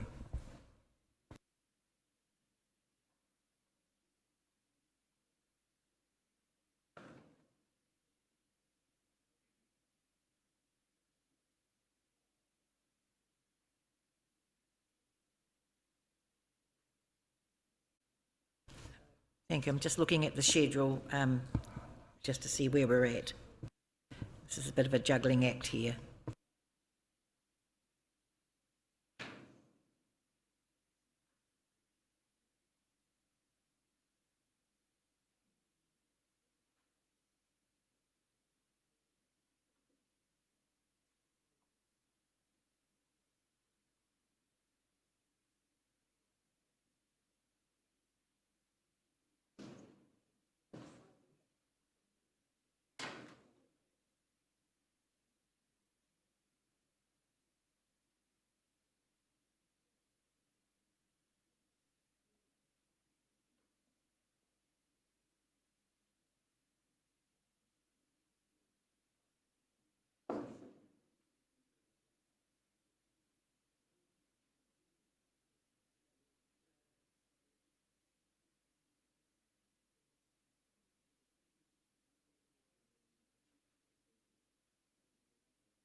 Some feedback on how the conference was. It's the conference before before we go to election, so I guess there would have been a lot about that, and there I use the dreaded word, 2 words, 3 waters, so I'd happy to leave that open to anyone who would like to. Well, I'm sure each participant will write a report, as we should, for a future council agenda, but well-attended conference, 600 delegates, but several had to go because of floods in their own region. So, you know, that's the priority when there's an emergency anywhere, and quite difficult to get in and out of actually. But for me, my impressions, rather than writing what's going to be in a report, incredibly impressed by young elected members, present and moving around, like very well engaged. I'm sure others will speak to that because I couldn't be there waiting for the Minister to come here for our infrastructure announcement, so didn't get down that day. I hear Te Maruata, but I'd love others to speak to that. But there was an incredible different look to conference than 9 years ago. Very active, very diverse. Really, there is a change in that local government sector that you can see coming through. I think the issues that we all predicted were addressed. It was reassuring for me to hear the Minister about 3 waters, but you can see the local government submission has been reflecting of what we put forward as our concerns. A lot of talk in the sector about this and where is it going to go. And then a proud moment when Rangiwewahian Council got highly commended in the environment section for the security of water, fresh water for Rotorua. That was of great joy to us there, and because that was a joint submission, so quite different to have that, and we'll present that certificate at the appropriate meeting of council. But I found it enjoyable. There were no acknowledgements, I'll just say it, of those who are retiring, because there are many. So there are many mayors, deputy mayors, and CE movement around the country was quite obvious too.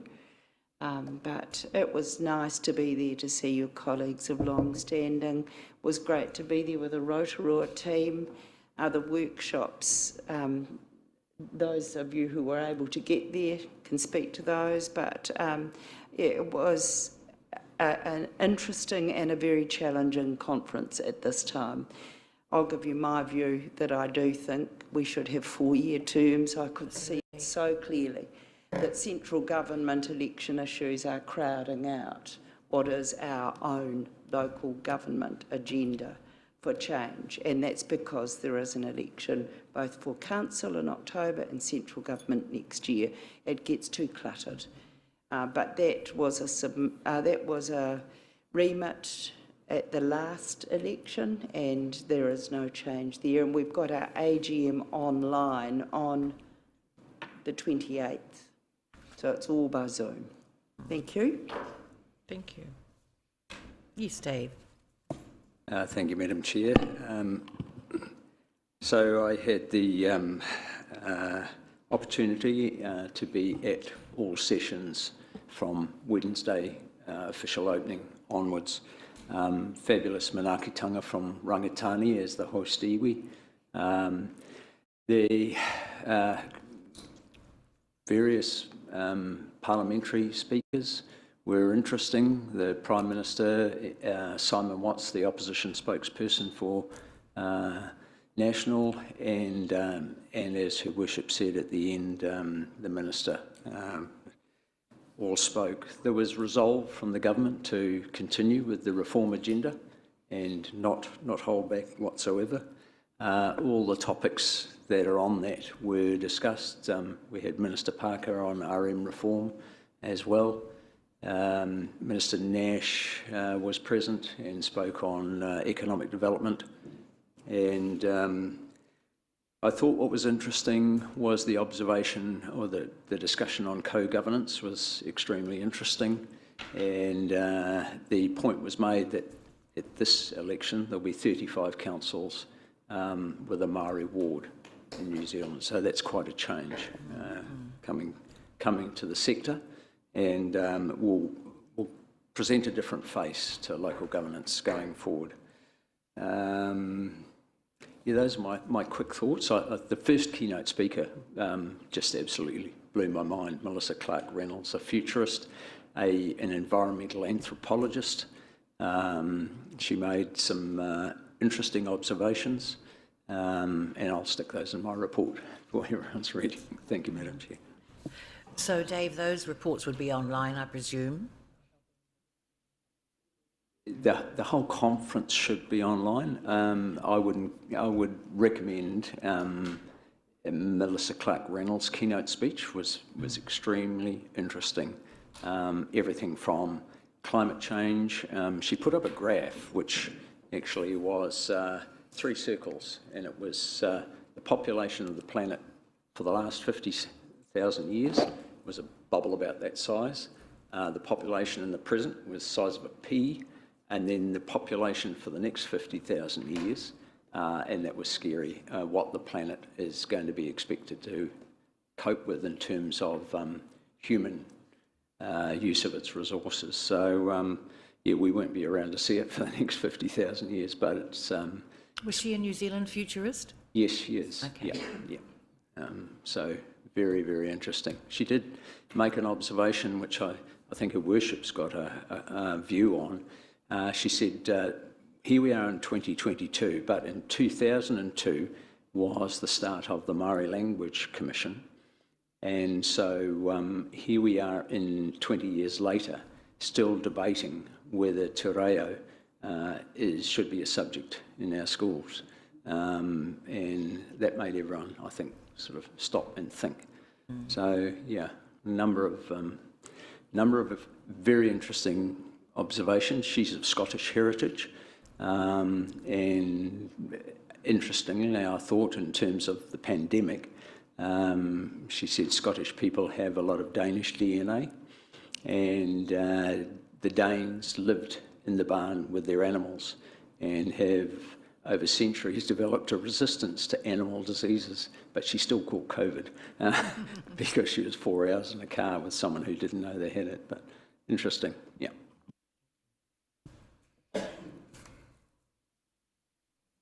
Kia ora.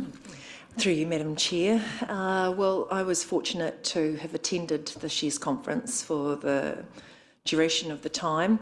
However, I will speak this morning about Te Maruata, and I'll put a presentation together for our next meeting on each of the days and the various highlights that were presented. But Te Maruata this year, as has previously kind of been touched on, was the first time in 9 years, well actually the first time in its history that it's had so many Māori represented, and it was fantastic to be a part of the room, and the celebration of having so many councils across the motu joining us and having a Māori ward was also celebrated on Tuesday. But one of the key things that was mentioned to open the actual day, which I think we're still dealing with even within these hearings, this was said by the current chair of Te Maruata, Bonita Bigham. Our reality is that we are living in extraordinary times with misinformation and disinformation becoming more and more prolific. We still have many of our community members who believe that local government is central government, and I think that was kind of the pivoting point for me, where I thought, wow, it is so in front of our face when we look at what we're even dealing with miscommunication or misinformation and disinformation. Another highlight later on in the day was actually when we did have Dame Karen come to speak with us, along with Tipa Mahuta. They spoke about taumata arowai.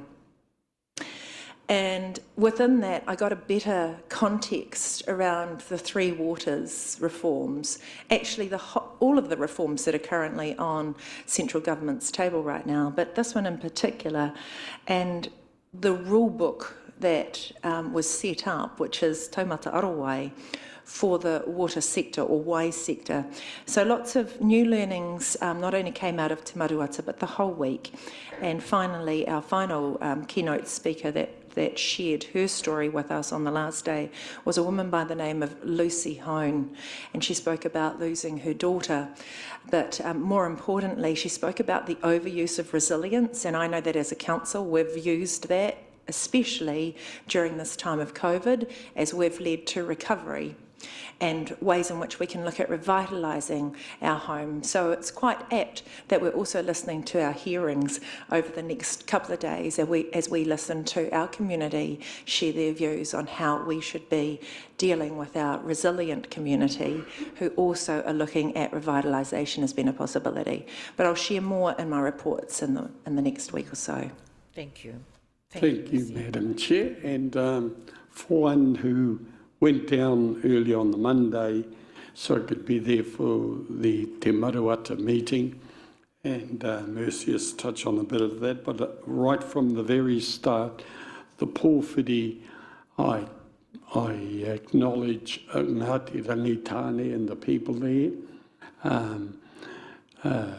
They gave a very warm, strong pōwhiri to us all, and good representation, not only from the Māori who attended there, but also our LGNZ office and the members of that, starting from President Stuart Crosby through to them all.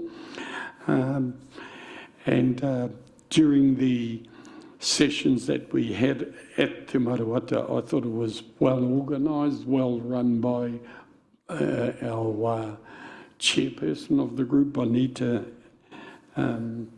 Bigham, and that well. But what it showed for me, and also for Palmerston North and the mayor there, is that they're working strongly on their partnerships, which they kind of didn't have there some years ago, and talking with them, and hats off to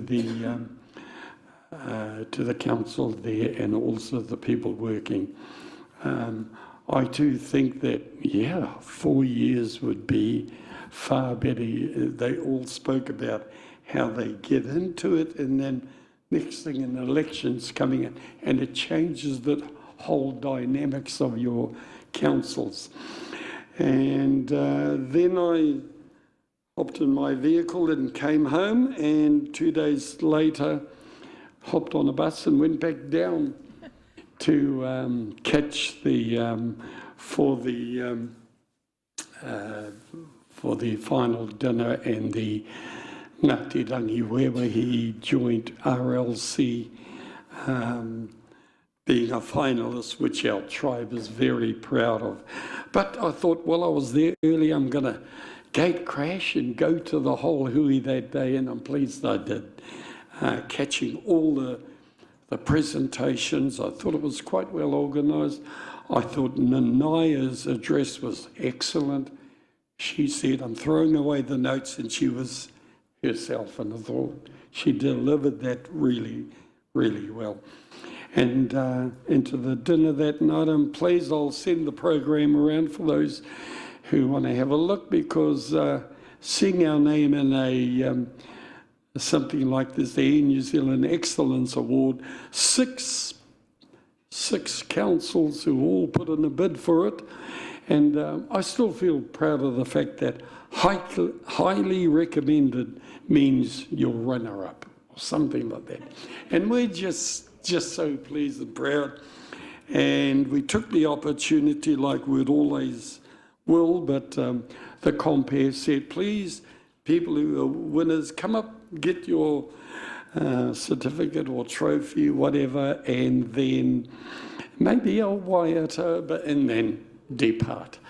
But we went up there and did our waiata and did the only haka of the evening, and went down well. That was us. So for me, who have attended many in the past, it was so pleasing for me not to play the game anymore called spot the Māori. There were plenty. Kia ora. Thank you. Yeah, Tanya. Thank you, Madam Chair, and through you. I attended the conference as the Deputy Chair of the New Zealand Community Board Executive, which represents all of the community boards across New Zealand, of which there are many. So I'm also the Zone 2 rep, which represents East Coast, Bay of Plenty and Waikato. So the conference theme this year was the future. And I think it was very fitting because we are facing some significant changes to local government, whether that's reforms around Three Waters or actually local government reforms, how councils may look in future. And Her Worship the Mayor is correct. There is a big change of the guard across the country. We've got a lot of mayors standing down, but excitedly also a significant and unprecedented amount of young elected members who are now stepping up into that role, which is very exciting. So there was a lot of acknowledgements in that conference. Like Trevor said, where only a few years ago there was not much diversity in the room, but now there is. And those people are also standing for the leadership job. So we did also have an address from the Prime Minister, Jacinda Ardern. She talked about infrastructure, climate issues, and also a growing population and the challenges that come with that. But she also, importantly, promised not to have another big reform unless it is sought. And that's actually quite a big commitment, and we hope that she sticks to it. We also had an address by Minister Mahuta, and when we had a morning tea with her, I made sure to ask about the need to maintain a local voice in decision making, not only for Rotorua, but again for the community boards that I represent across New Zealand, and also just raised the concerns of the direction of the reforms, whether it's the proposed Three Waters, the health reforms, or the previous tertiary reforms, as we've seen with local toiho mai, where you do lose that local voice in decision making. So she did reassure us that there's an answer somewhere in there through sub-regional groups. However, it was good to be able to put that challenge to the Minister of the importance of that.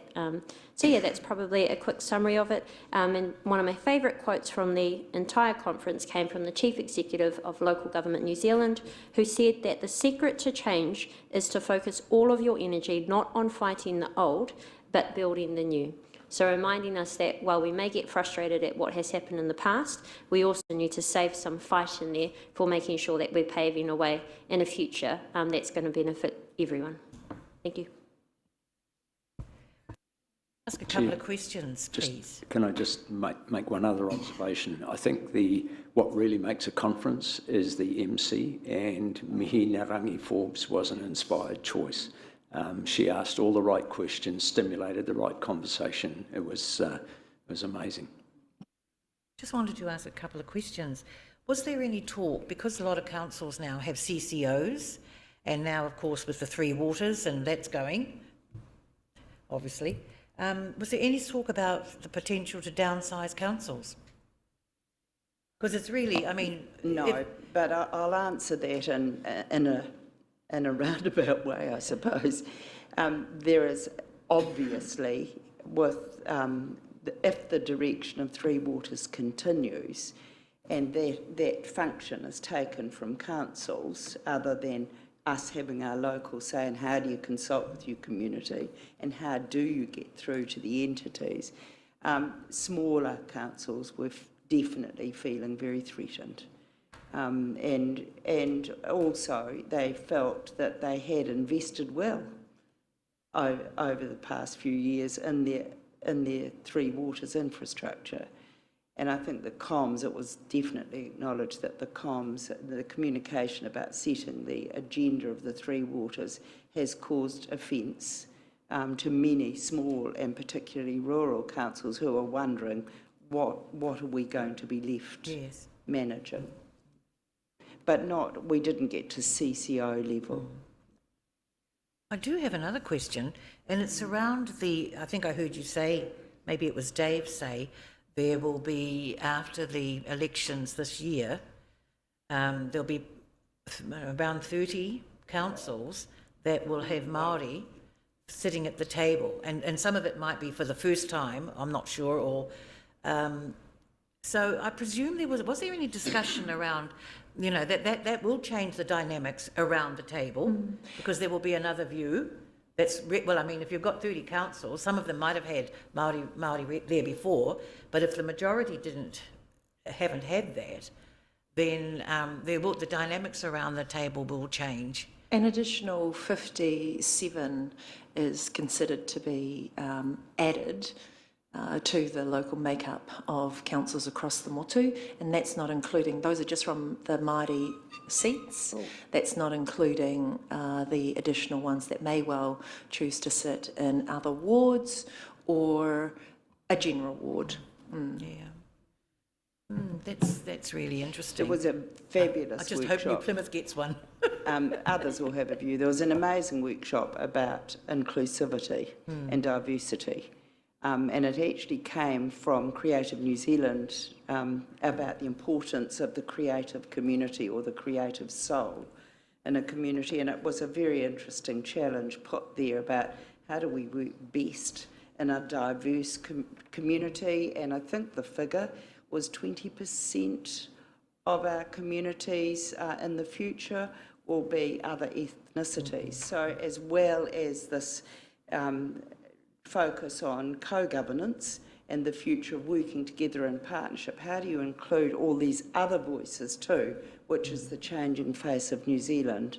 That was an interesting workshop. Yeah, well, there's no doubt about it. Change is afoot. So, oh, thank you. So,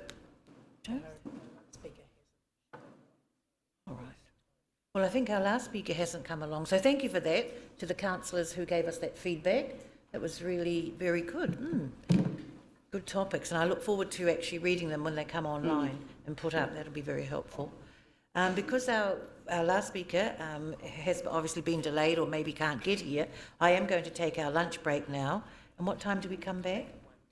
1:10. We get back at 1:10, so it's a good amount of time to do your emails and get stuff out of the way. So thank you.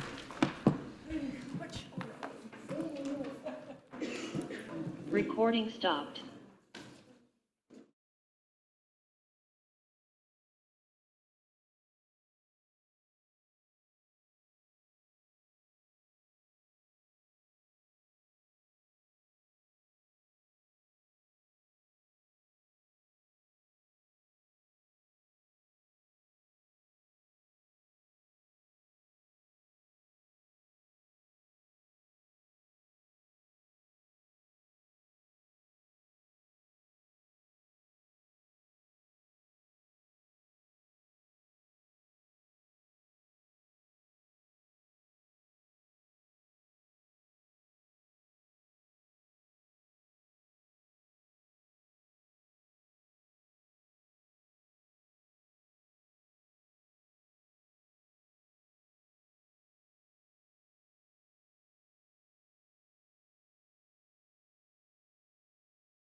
Now, our next presenter is Beatrice Edwards, and I understand that Mr. Paul Bainbridge will speak on her behalf.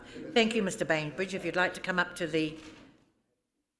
Thank you. Sit at in the table there. Thank you. And Mr. Bainbridge, you do have 5 minutes, so you can take all of that time, and but about a minute beforehand, before the 5 minutes is up, we just ring the bell, so fine, thank you. Okay. To whom it may concern, Lee Road Reserve proposed sale. I oppose the sale of Lee Road Reserve. I was born and bred in Willow, Hannah's Bay, and spent many hours on this reserve.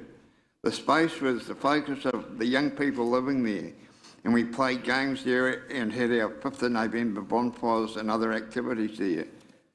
People come out here to live in a relatively rural area, away from the problems of the city.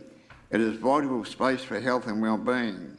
If you build these houses here, that will be ruined and you will be building potential ghetto, Lee block, i.e. Ford block. We are a retired couple and we are extremely concerned about the safety should the population be inundated with Kaianga housing. Our concerns are backed up by the endless media stories about the problems of Kaianga housing is causing throughout our country. We cannot afford the security systems and upgrades to our house that will be needed. The time it takes the police to attend call-outs in the area is also very concerning as well. You have no ethical or democratic rights to destroy a friendly, peaceful, quiet neighbourhood. I oppose the sale of Lee Road Reserve for any purpose. The Lee Road Reserve needs to be held in perpetuity as a recreational reserve for residents and the future generations. You need to do your job. You need to find other alternatives for this housing. There's plenty of land available, as we know. Please go back and talk to local iwi who we know have already offered their land for Kaianga to lease. Thank you very much for your time. Thank you very much. We'll move on to Mr. John Kinnaman Month. Right? Yes, yes, you're right. Thank you. Thank you, Mr. Bainbridge. Oh, yes, okay. Thank you. I've already presented a written document and spoken at the recent council meeting, but I'm so strongly against efforts to privatise the Owhata Reserve that I'm here attending again. The reserve has no organised sporting activity at present, but did have tennis courts in the past. However, it provides space for a range of leisure activities. And these can be anything from simple games with the children, exercising dogs and children, and all those sorts of things, and it's particularly valuable. But there's another part of the existence of the reserve that I want to talk about. It has a role of being the centre of the community. Its presence as a reserve gives strength and feelings of togetherness to the community in a way it's difficult to comprehend. But having lived there for decades, I am certainly aware of it. It is something that draws the community together and gives it strength, and that's a very vital aspect.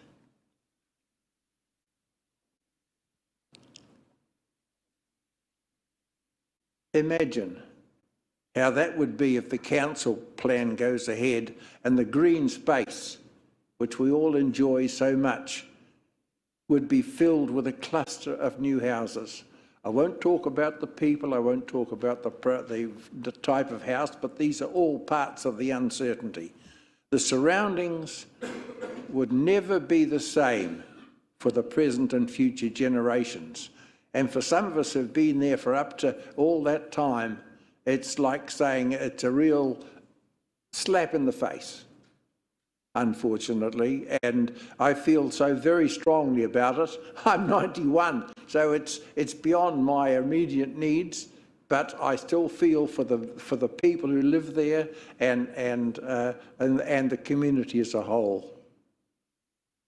So all I'm saying is in the brevity of my presentation this time, I hope what we put in our written procedures will be taken into account. But all I say to you as councillors is, please, please, don't take the reserve away and turn it into another part of the community with no spare space. Please. Thank you. Thank you very much, Mr. Kinnemouth. Thank you.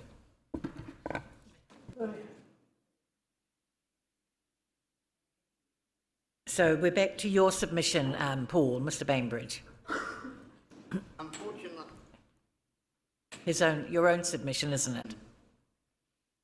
unfortunately, I've come out and left it at home, so I'll just leave it with what I've written. Well, you might wish to, if there's any point that you'd like to stress today, I'm happy to hear that. Okay, there's just Yes. one thing, and that is that with Lee Road, you wish to put those units in Lee Road, but you've got open drains and all that have been flowing there for years, and that wouldn't be suitable for if they build the houses. You're bound to have young people, young children, and they've got open drains. That could be a concern. Thank you. Yeah. I'll just leave it at that. Yes, Thank you. unless you'd like to take a few more minutes to highlight anything or something you wanted further to add.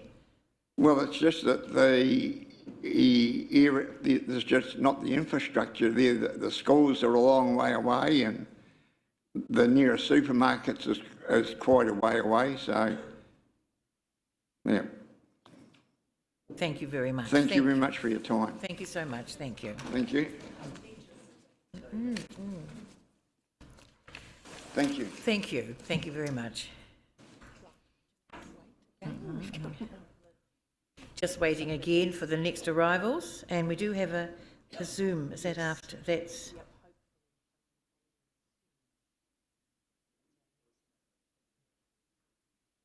Is that?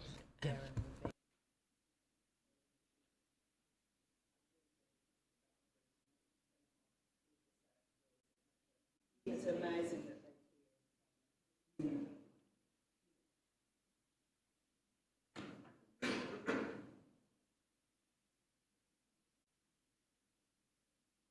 The Zoom's scheduled for past, so.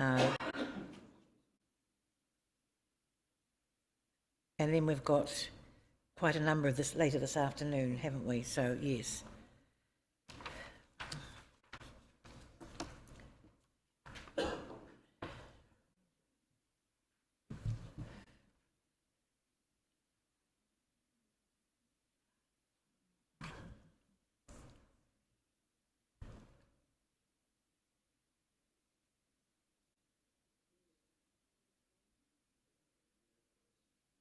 Coming up.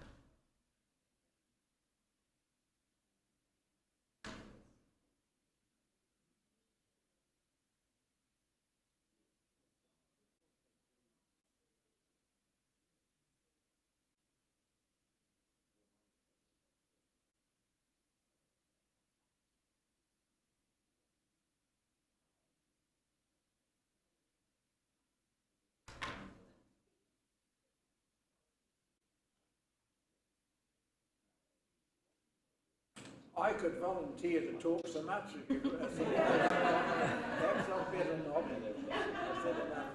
But please get the message that the reserve goes far beyond the simple needs of what is on the ground.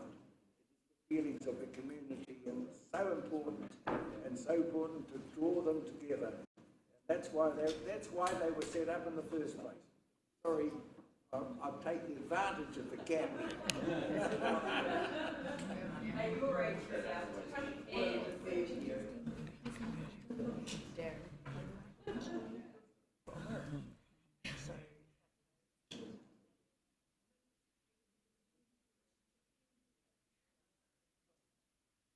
Okay, so Darren Van Hoof is not zooming in. Okay. So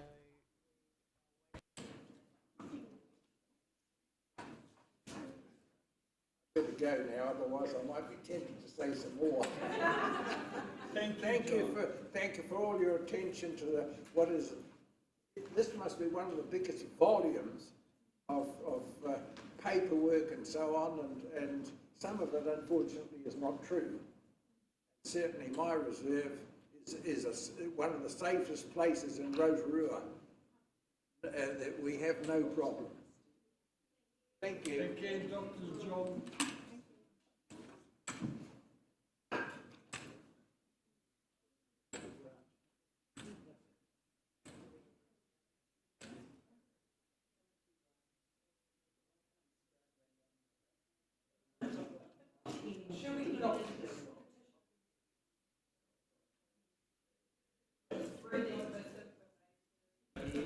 We've got another 15 minutes or so, 20 minutes to wait till the next ones are coming along, because our Zoom one has just cancelled out, so unfortunately not available. So it'll be 1:50, our next one. So we'll all be up to date with our emails and texts and... Shall we talk about our 85 million we've received?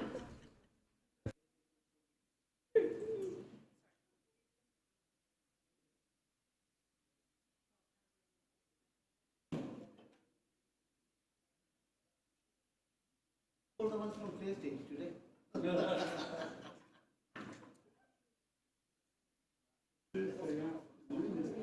Oh, it's raining everywhere.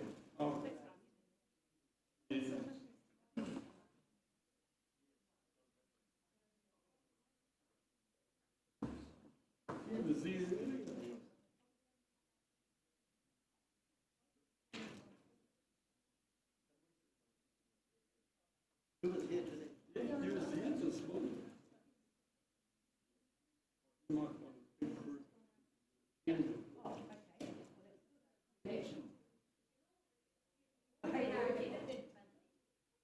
time is Robert? Is he? He's got his name. He's got his name. R&D. Due to conflict of interest, I can't be with the RDR submission. But you resigned from there. I know, but you know, I was a pastor. You resigned, so you're allowed to be. Yeah, elected members, I just remind you we are being live streamed, so even though we don't have people being heard at the moment, we are still live streaming.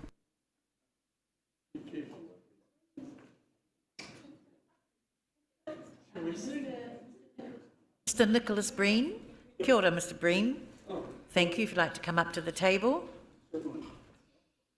And welcome today. And you do have 5 minutes, Mr. Breen. Thank you. Thank you.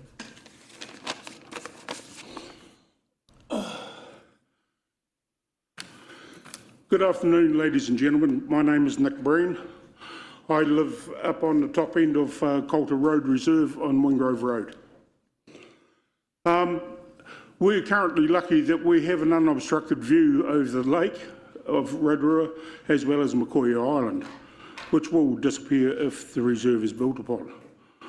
My grandchildren and their friends, who live on all sides of the reserve, regularly use and play in the reserve under full view from inside of our house so that we can keep an eye on them. They ride their bikes, skateboard, play hopscotch, foursquare, all the things that kids do. I understand that there are certain criteria for the reserve, for the selections of the reserves for the housings being sold, being sold for housing. I attended 2 meetings. One was the meeting in the library hosted by Councillor Tapsell and JP Gaston. Excuse me if I got the names wrong.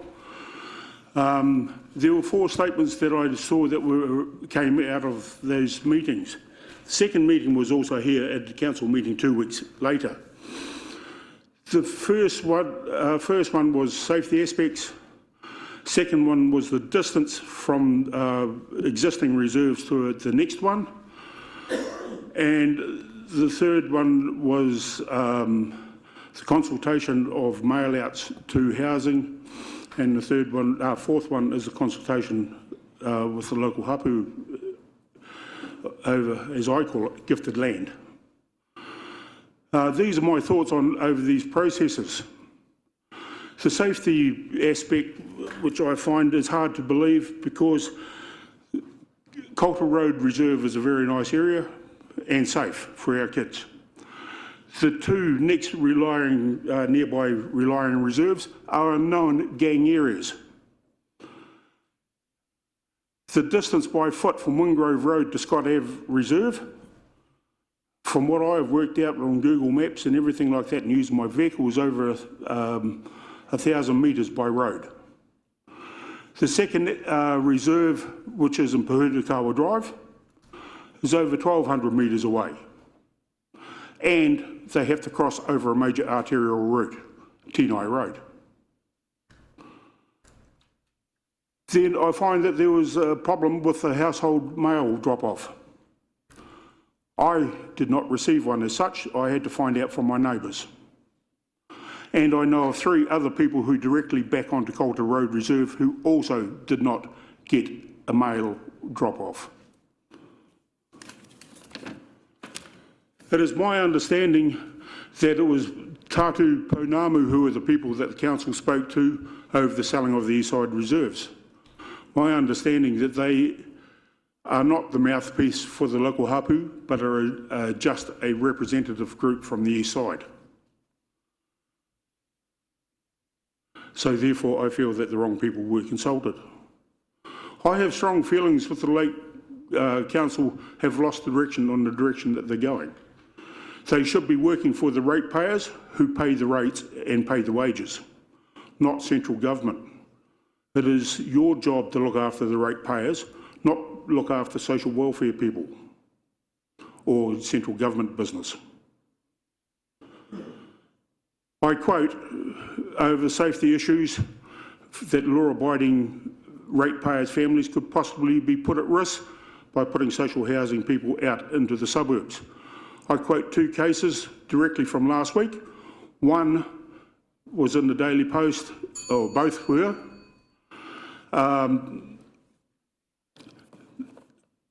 Sorry, I've lost my train of thought. One was that the people who worked in one of these areas had to be removed for their safety. The second one was a liquor store that was broken open. I know I'm running out of time. I have plenty to go on with, so I'll cut it down.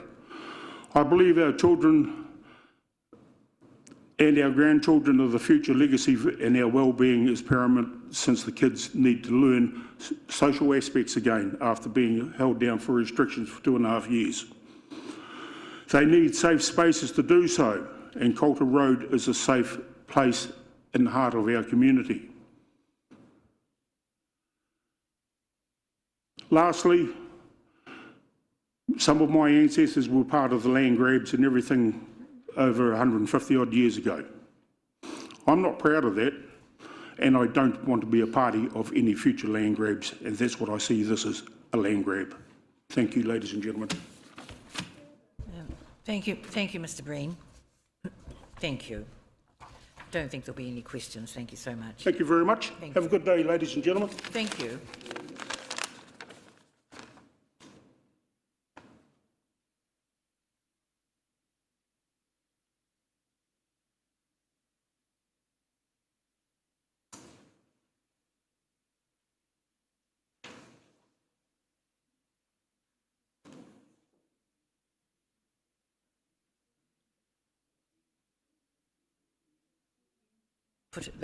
The agenda for council meeting is up on the Stella, so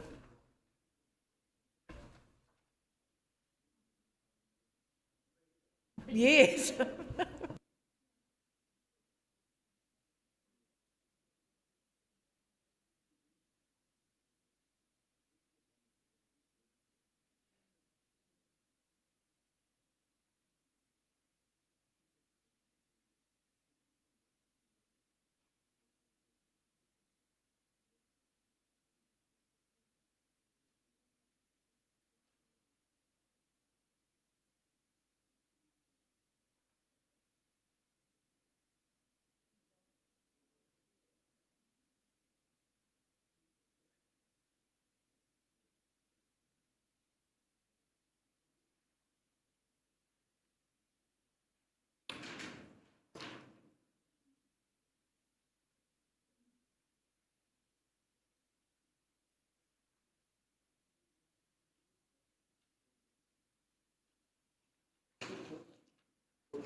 Well, thank you, councillors.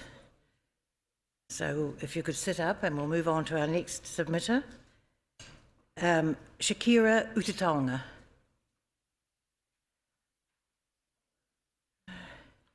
Kia ora, Shakira. Thank you for coming along today. And you have 5 minutes if you want to speak to us about your submission that you put in. Kia ora.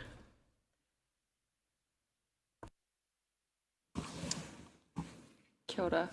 Thank you. I'm just using my phone for notes. No problem at all. Thanks. All right. Ko nongataha te maunga, ko utahina te awa, ko te aroa te waka, me te iwi, ko ngā te whakau e te apu, ko te roro o te rangi te marae. Kia ora, I'm Shakira Utatonga. I'm daughter of Delaney Utatonga and George Perham. I come today to submit mine, and I acknowledge everyone that's spoken before me as well, to go against the selling of the Eastern Reserves. Not very good at public speaking, but I come because my mother's in Brisbane at the moment and she would have been here to speak if she wasn't over there. But yeah, so the promotional team and everybody that's gone into this hearing today, I'd just like to thank them as well. The signage around our area. I live on Wingrove opposite the Coulter Reserve, Coulter Road Reserve. And there's many significance and historical significance to that reserve for my whānau. Firstly, my great-grandparents, Lovey and Walter Whare Utatonga,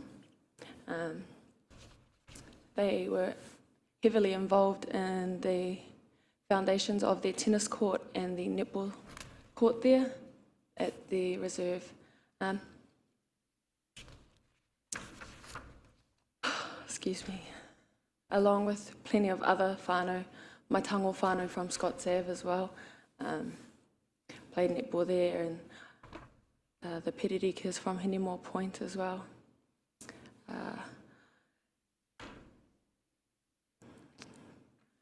My great-grandparents lived on Glenfield, the corner of Glenfield and Coulter, and that's where our homestead for the Utatongas still is, where my koro and his siblings were brought up, and they too were first employed from the reserve down by Lee Road as a farmhand.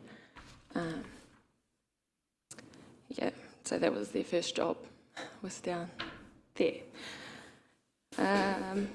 Back to the Coulter Reserve, our patriarch, Ron Utatonga, the oldest of my great-grandparents' children, he helped build alongside his kids that te moana nui kōhanga reo that's there, along with myself and my siblings, my partner. We've all attended that kōhanga, and my auntie that's here, Kara Utatonga, she was a kaiako along with Lovey Rotorua Utatonga as well. The park, I think it's still sufficient there. My siblings, our children, my nieces, my nephews, they still play on that park. And the neighbourhood children, we all do obstacle courses there, we run relays on the grass area, and we TikTok there. I'm a founding member of the Eastside Girls netball team. We celebrated a decade last year. My dad created that team for our family and the community in the Eastside. And yeah, that was a cool celebration, sorry. We had plenty of barbecues there. We did bat down, and we played touch on the grass area as well. Personally, I'd like to see an Eastside Girls or Eastside, community centre there, a sports club where we can contribute to the healing of our future generation. Not only do we have a housing crisis, but a drug and alcohol addiction issues. I'd like to see a basketball court there, a climbing wall, or an outdoor gym like Australia has. And just having our community come forward for our netball team, like the Tingai Fish Supply, all of those places are interested in growing our future children. Jay at the Ōwhara Dairy, and along with the Colonial when that was there 10 years ago. Growing up on Scotts Ave and Reeve Road, the closest park for us was Puketewhero and P Drive, and we had to cross the main road on Tingai Road to get to that. But yeah, I'd like to think bigger and get sponsorships from bigger brands like Adidas and Nike. That's my submission for today. Ngā mihi. Kia ora. Kia ora, Shakira. Thank you very much. I just want to say that I do appreciate, Shakira, thank you, Shakira. I do appreciate that, and we all do, that it can be quite daunting coming along to present. You're sitting there on your own there, with your auntie up there, and it can be quite daunting, and that's why we do have a mix of avenues by which people can talk to us and around their views, etc. But I can assure you, I think your mother would be proud of you coming along today to represent her, and you've done that so well and given us a good insight into your association with the area there. Kia ora, thank you very much. Thank you. Thank you.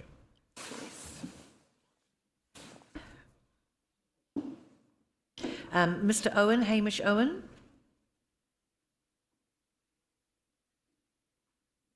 Thank you. Good afternoon, Mr. Owen. Hi, thanks for the opportunity to speak. I'm Hamish Owen. My parents-in-law, Jackie and Pare Aratema, my wife Rachel, and my three kids who I sort of speak on behalf of, Kiritai, Toho Aitua and Awanui.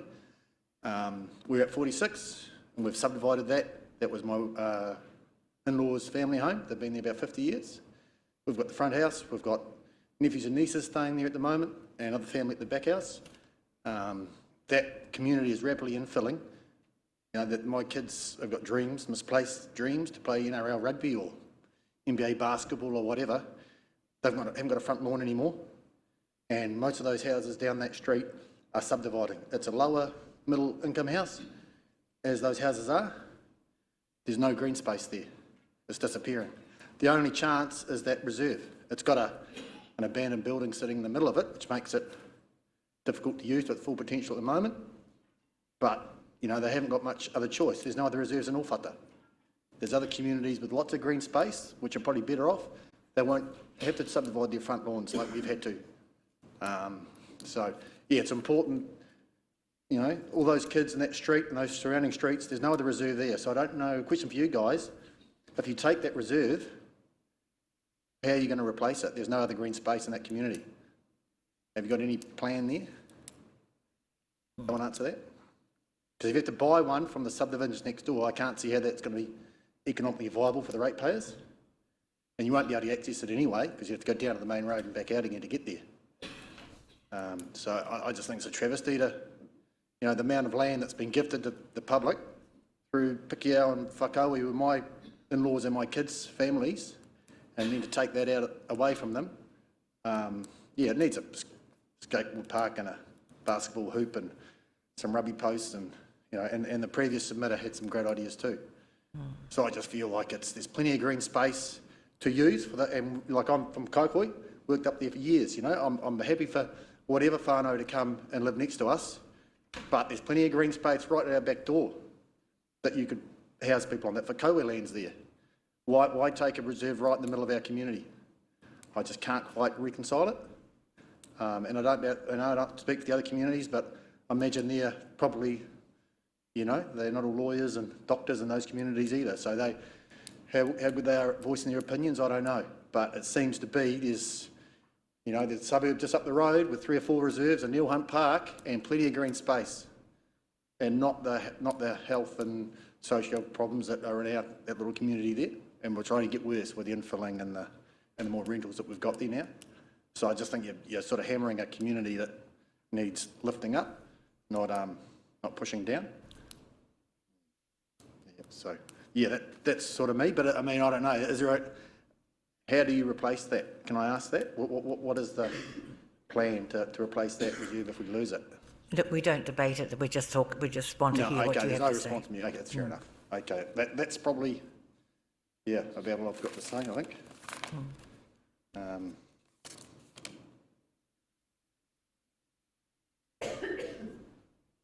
Yeah, I mean, that's got plenty of potential, that reserve. It just needs that old building removed and that space opened up, and we'd all use it more than we do now. But once it's gone, it's gone. And yeah, my auntie, the kid's auntie lives in Malfroy, and I know all the issues because our kids don't even like going to visit her because she's right next to those motels. There's all sorts of dramas there, and I realise that. But let's not panic and do something that we can never turn back. There's plenty of green space. We know people are trying to sell it. Conroe don't want to buy it because they're obviously looking at the reserves. But there's space in that community that we know there's willing sellers. We know the people, but they can't get a buyer because they're fixed on these reserves, which just seems totally unfair to me. That's But my in-laws and my wife are going to talk too, so they can share there. And Polly was a founding member of that tennis club, I think. Her and Jackie used to have great fun down there. Thank you. Thank you very much. Thank you.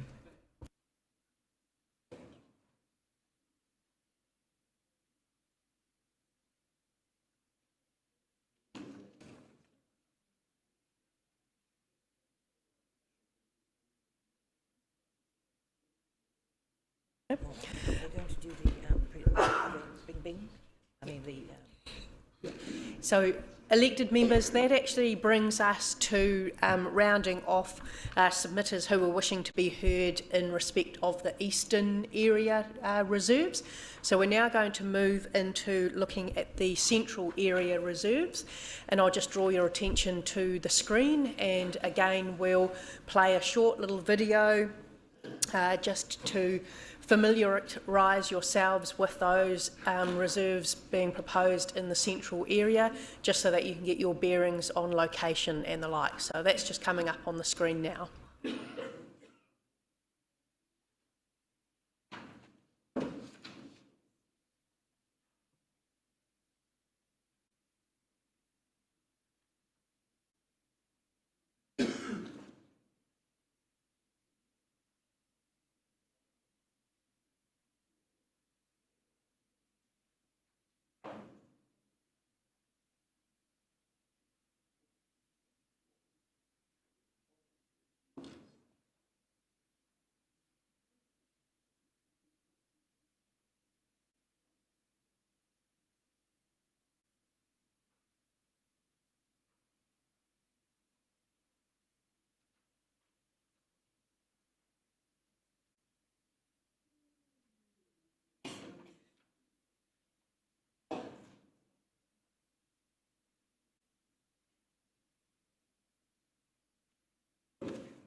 Mr Bates, Vern Bates, please. Thank you.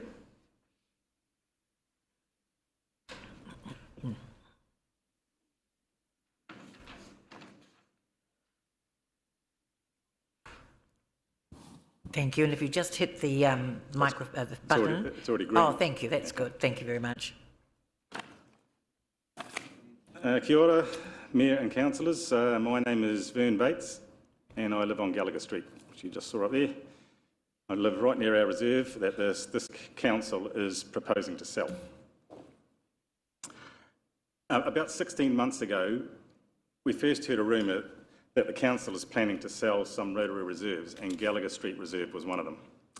We phoned the council and we were told that no, there is no plan to sell Gallagher Street Reserve. So we believed this and told people that the council have told us they're not selling our Gallagher Street Reserve. Then again, only 6 months ago, we heard again that our reserve was going to be sold. So we rang the council again and were also told again, no, there is no proposal to sell your reserve. Now we know it was all true. The council were planning to sell our reserve and were deliberately misleading us all along. How do you think that makes us feel? Well, betrayed, outraged and angry that we've been treated like this.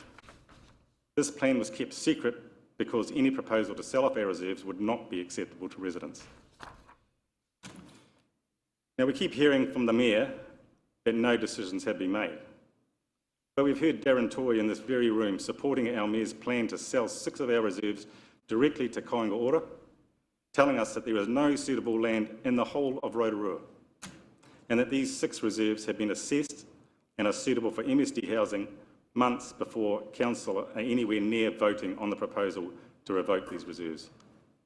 But no decisions have been made, we are told. Just like council staff telling us twice that our reserve is not being considered for sale when it was.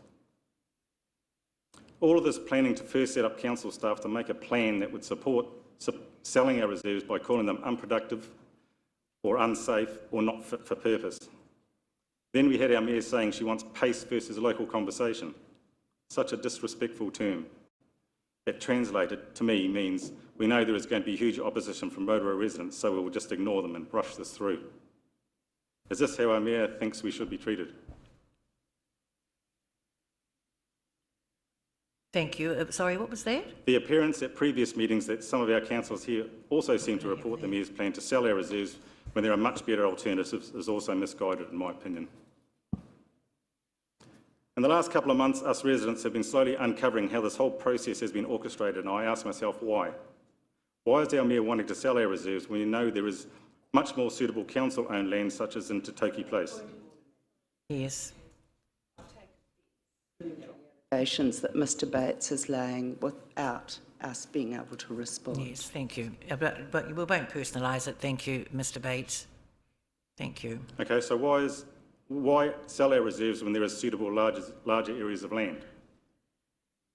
I have asked Council this question, along with evidence of the geotech report for Tatoki Place that Darren Toy assured us was unsuitable due to geotech issues. Is this true? Was any other land even considered before our reserves? I have not heard any councillors talk about other options that were considered as alternatives before proposing to sell our reserves. I think 99% of people on the street would agree that selling any of our reserves should only ever be considered if there is absolutely no other option. Well, there are other options. But somehow we are told the only way is we have to sell our reserves. Again, why? The good news is every councillor and our Mayor can still stop this before it is too late. We are not actually asking for anything from council. All we want for you is to leave our reserve alone, that's all. Go back and consider the other viable options first, and I'm sure you will end up with a much better outcome for all. Everyone that I talk to thinks the idea of selling our reserves is nuts. Is the Mayor and a few councillors the only ones that thinks that selling our reserves is a good idea? Doesn't over 600 written submissions give you a very strong message that this is one of the most unpopular council proposals ever, with repercussions that will be felt by all of us for decades to come? No decisions have been made, remember. If this progresses, each of you will have a vote representing us. I ask you listen to the residents who are the heart and soul of this city and vote to stop any proposed sale of our reserves. There are better options. Finally, I would like to say that our Gallagher Street Reserve is not a bit of land on a council spreadsheet. It is so precious to us and our community. a safe home for our birds nesting in the big trees. I see the children's joy when they see the newborn lambs playing and building huts and scootering around. This is a nice, safe place for our neighbourhood, and I see something wonderful in our reserve every day. It must remain a reserve forever for us and our future children of this city. Thank you. Thank you.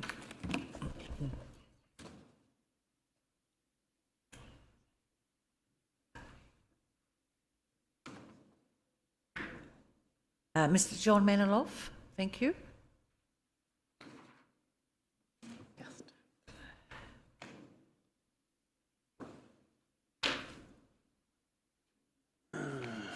Good afternoon, everybody. I won't waste any time. I've only got 290 seconds, so here I go. I'll start off with Fenton Street, which has a lot to do with what I'm going to say, which was a lovely entry to Rotorua, gateway to Rotorua. Just about everybody in New Zealand knows it. Overseas, people have been in... You'll have to speak up or just move that microphone right in close, thank you, John, because I can't hear, and I suspect others won't be able to either. Thank you. Okay. Talking about Fenton Street and how popular it was, nice gateway to Rotorua. It was nicknamed Roto Vegas. It was so nice, you know, and it was a good idea. Along came the dreaded COVID, and of course the council took the decision to move in the homeless to that area. Good idea.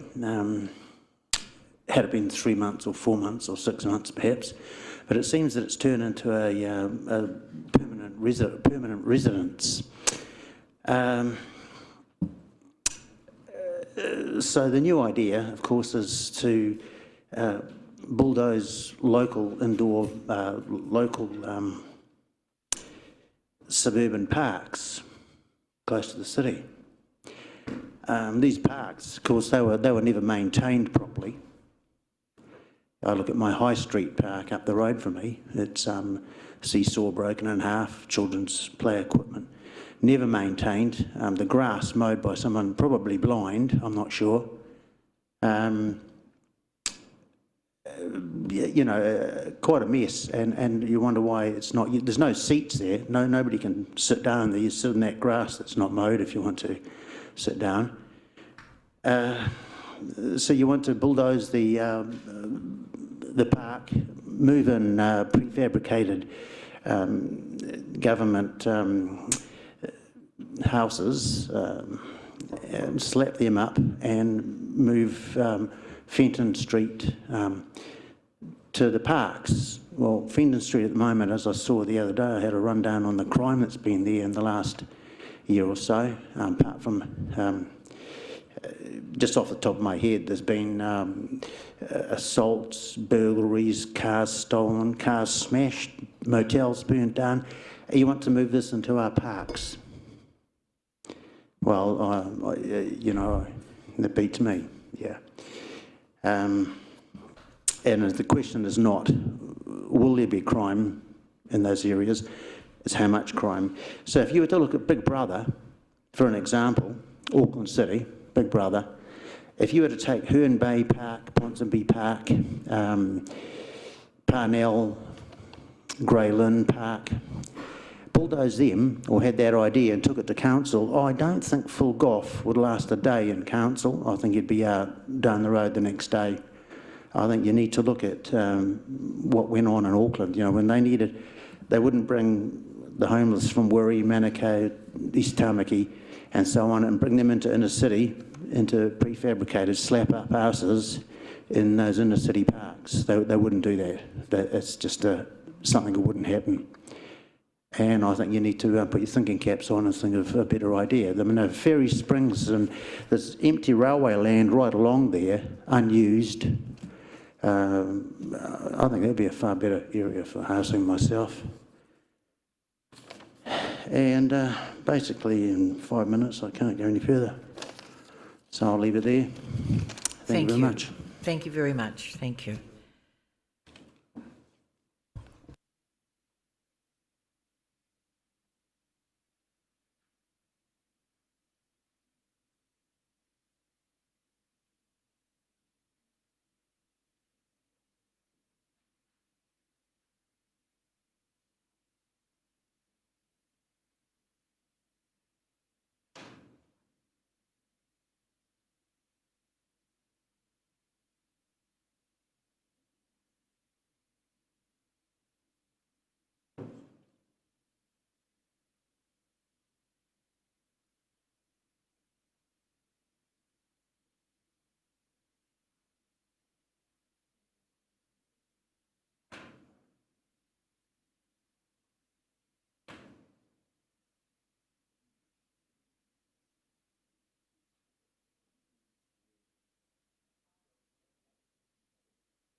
Thank you. We're just waiting for a few submitters to come along, so thank you.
Oh, yes, thank you.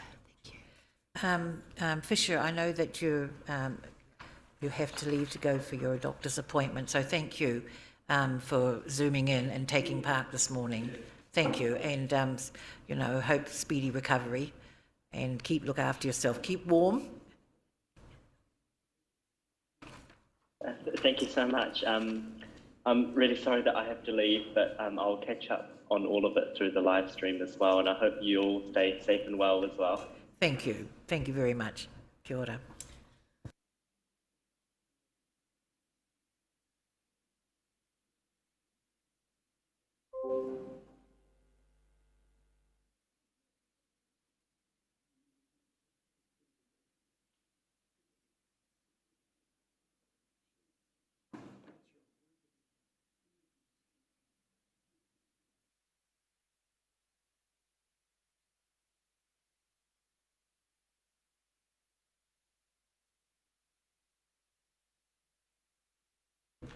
Yes, we do have some gaps, just for everybody's information.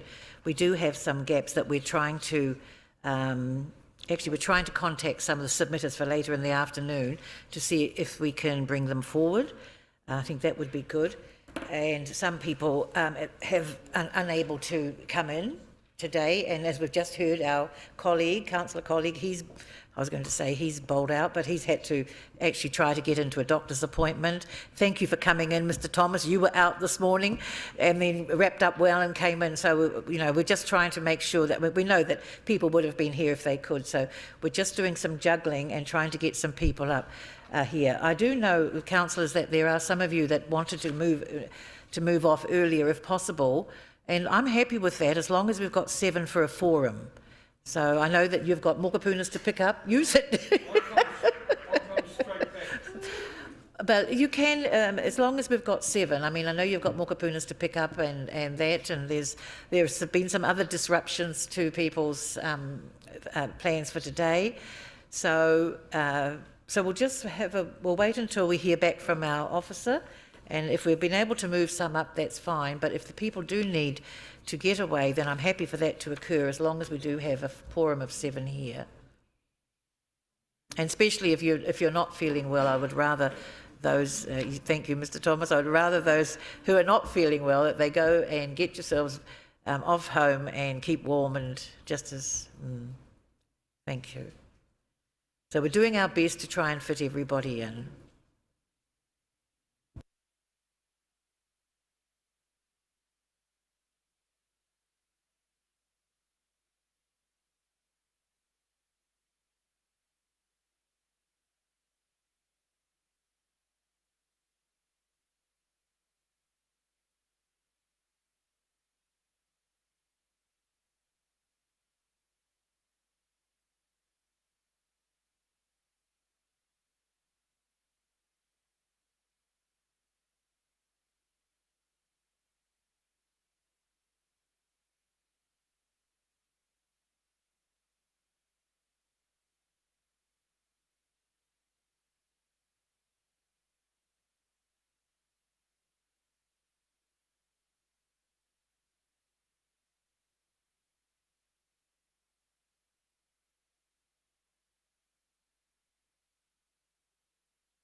Pauline Gunn, is that correct? Thank you. Good afternoon, Pauline. Thank you for coming along today.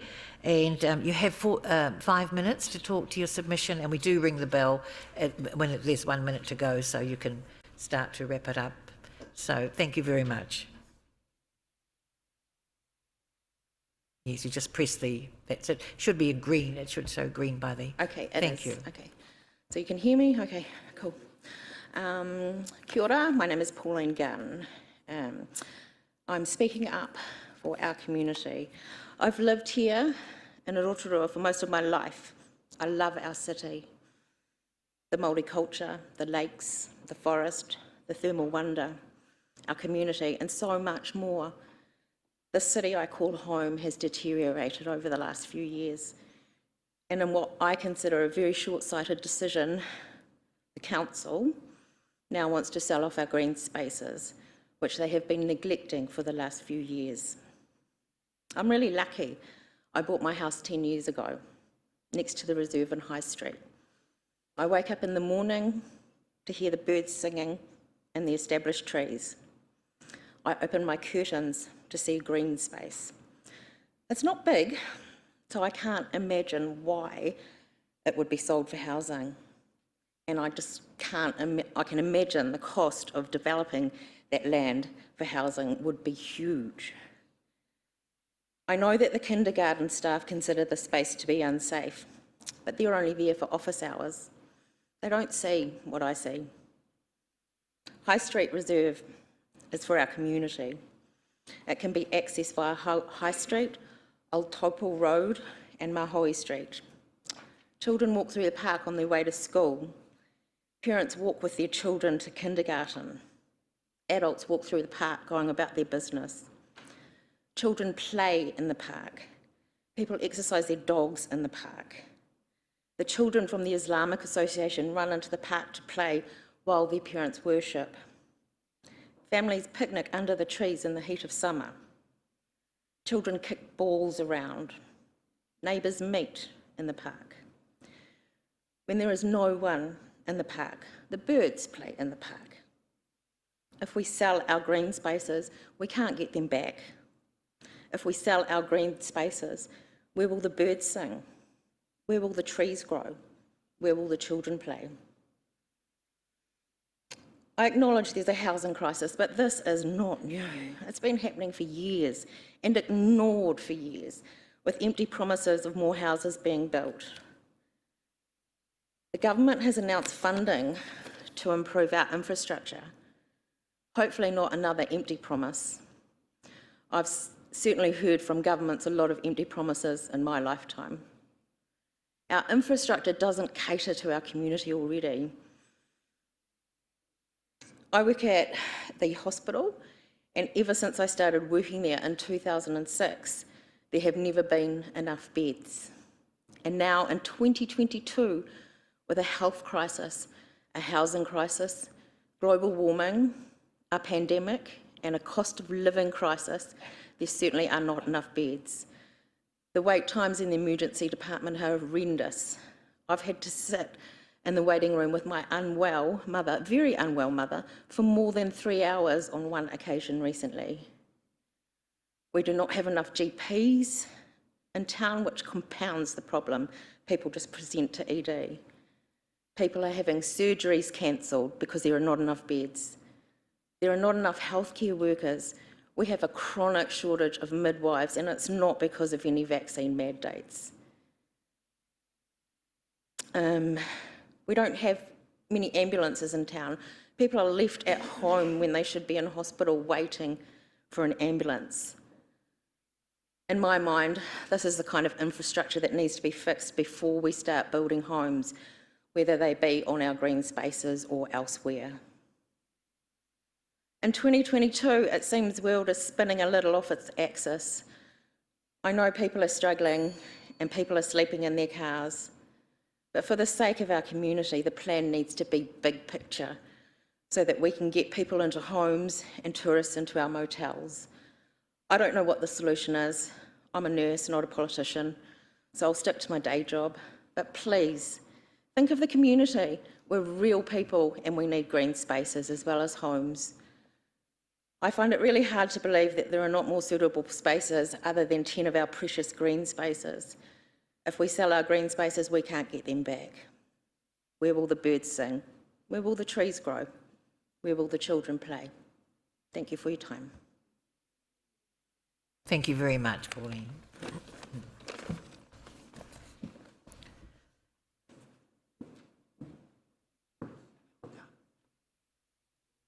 Came in nice and early. Oh, yeah, well, she did.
Well, look, another break until 15 minutes past, and we're trying to ring around and see if we can get some more people in earlier. 5 past.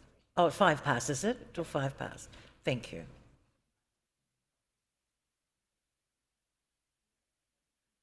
Yeah, there's fresh coffee in there.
desk there, and if you could just put the microphone on, please. You just switch it on there at the bottom. Yes. Thank you, Madam Chair. Madam Chair, just a request. I know we've got this afternoon's hearing tomorrow and probably a couple of other days.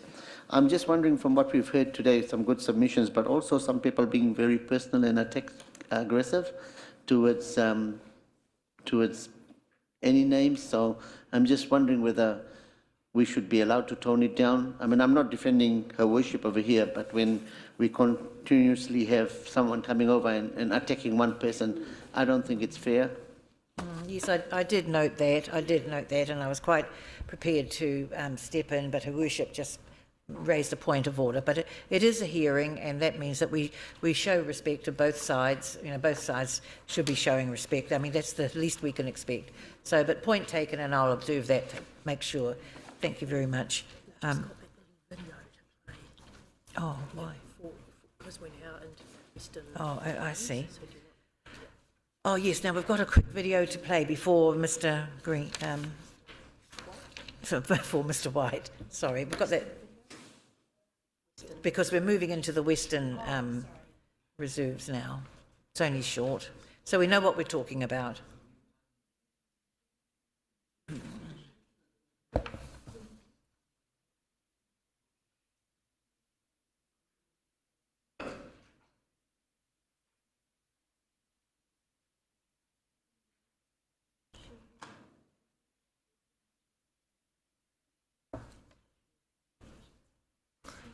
And then you've got 5 minutes, Mr. White, to speak to your submission.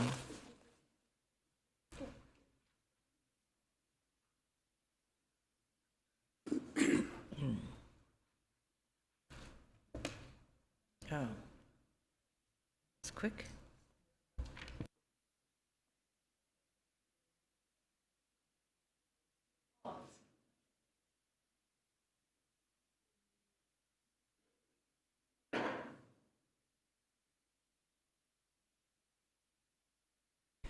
So just while, that's getting brought up, just a reminder, so we're now moving into looking at the Western area reserves. So this just, again, to provide you with a bit of locational information as to the reserves that the next round of submitters are going to present.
Mr White. Right, checking, yes, operating. My submission relates to all reserves, not just the western ones. I was born in Rotorua and I use a lot of the reserves, and I have grandchildren that do as well. I will firstly summarise some of the pertinent sections of the Reserved Act 1977. Clause 17, recreation reserves are for the purpose of providing areas for the recreation and sporting activities and physical welfare and enjoyment of the public, and for the protection of natural environment and beauty of the countryside, with emphasis on retention of open spaces and on outdoor recreation activities. Clause 24, Section 3. No change of classification or purpose or any part thereof to a recreation reserve shall be made except where, for any other like cause, is no longer suitable for the purpose of its classification. They all remain suitable for their purpose of classification. A land grab by central government department does not constitute unsuitability for its classification. Under clause 25, does the effect of the revocation of these reserves become Crown land available for disposal under the Land Act 1948? Rotorua Council in the past has proceeded with reserve proposals with disregard to the rule of law, e.g. Jackson Park afforestation and partial afforestation of the Linton Park, which I actually back onto. Due to opposition, these resulted in the loss of recreational open space and sunlight to homes, created a danger from falling limbs, bark, trees and fire. At least with trees are able to be cut down, houses are permanent. This proposal has been developed by the Council undemocratically out of public view or input with the Ministry of Social Development. The department has used Rotorua to create a homeless ratio about 5 times New Zealand's average per head of population. The history of the department is that there are no social rules, values or standards required for accommodation, evidenced by the police call-outs to motels, increased thefts in the area, drug use, violent behaviour, vandalism and other antisocial behaviour on a daily basis, with 4 fires in 7 weeks in one motel and another with its unit gutted by fire. Minister Sapoloni, MSD, states it is not able to take responsibility for people's behaviour. MSD have abdicated from the imposing rules for the provision of accommodation and are responsible for its environment. Megan Woods 24.3.22 stated, medium density residential standard will apply to Rotorua, with 3 dwellings to 3 stories able to be built on most residential sites without resource consent, allowing the council to significantly increase supply. The council proposed, therefore, is to diminish and replace recreational reserves with high-density 3-storied housing requiring no consent, devoid of any public input for Megan Woods' Department of Housing, that are devoid of social rules, values or standards for which they take no responsibilities. There remains a number of outstanding large Rotorua housing subdivisions that the Council has not resolved for years. These hearings are pointless as the undemocratic intent of the Council has been exposed. With an imminent local body election, some of the councils departing, the Council has no moral authority to make a decision on the matters they will not be responsible or accountable for.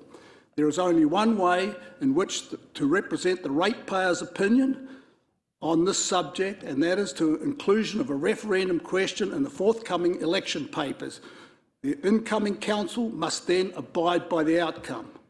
I emphasise that this council does not have the trust of the community and should not make any decisions on it. That's my submission. Any questions?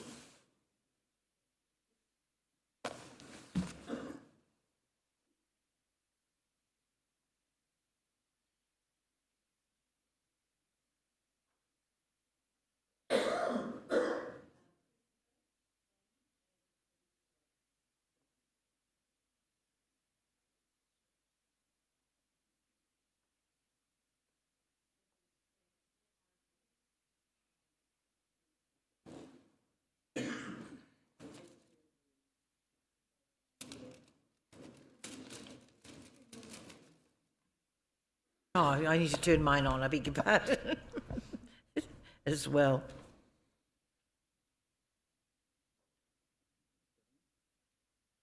And thank you for coming in a bit earlier. Thank you very much.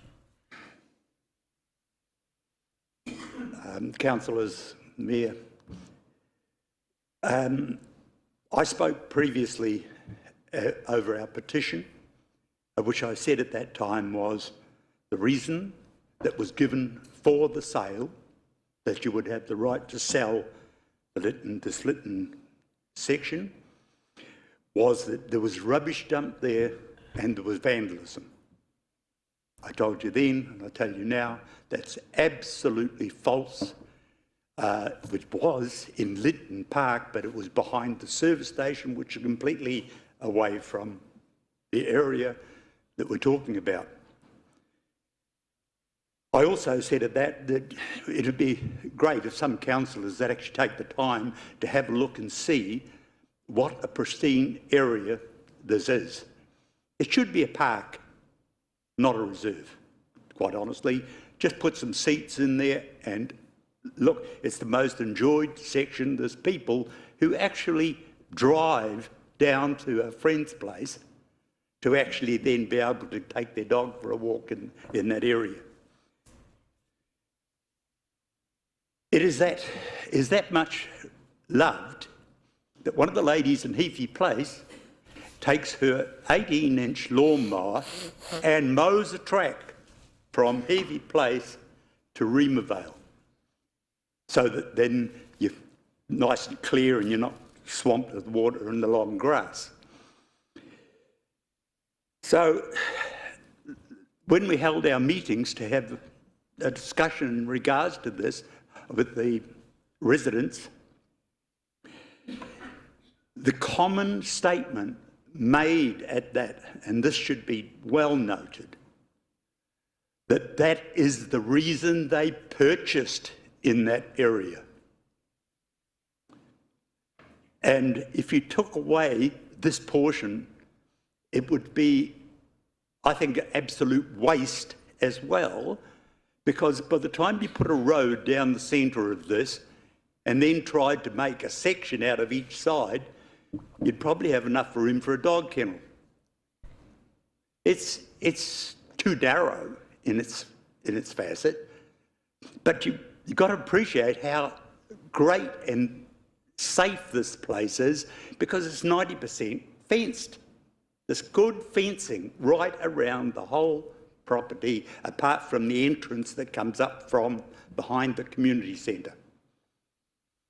So I actually have brought in photos, which and there was a view from my neighbour's place at 63. He's got a two-storey place. I thought, wow, this is the place I can get some photos. We'll show you what this place really looks like. And it is just a gem, and it's got to be kept. I have really no more to add. Thank you. Thank you for coming in. No questions? No, thank you.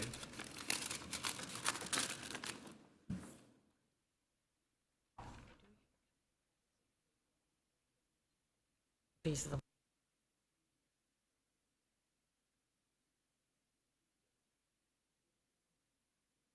Photos go to the clerk of the committee so that we can all see them.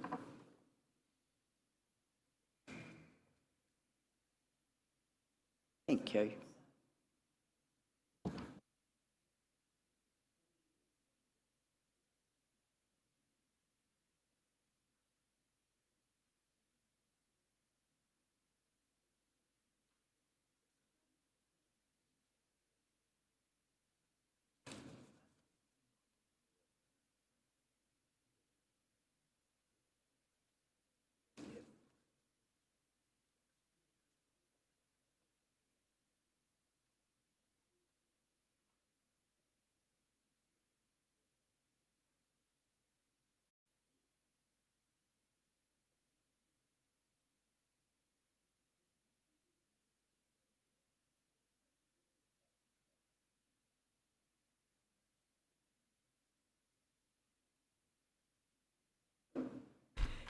So elected members, at this time, due to the length of the day, we do need a resolution to extend the meeting duration. And that's under Standing Orders 4.2. We cannot continue doing our hearings today unless we call for a mover and a seconder to extend the hearing by more than 6 hours. So on behalf of the Chair, can I please have a mover?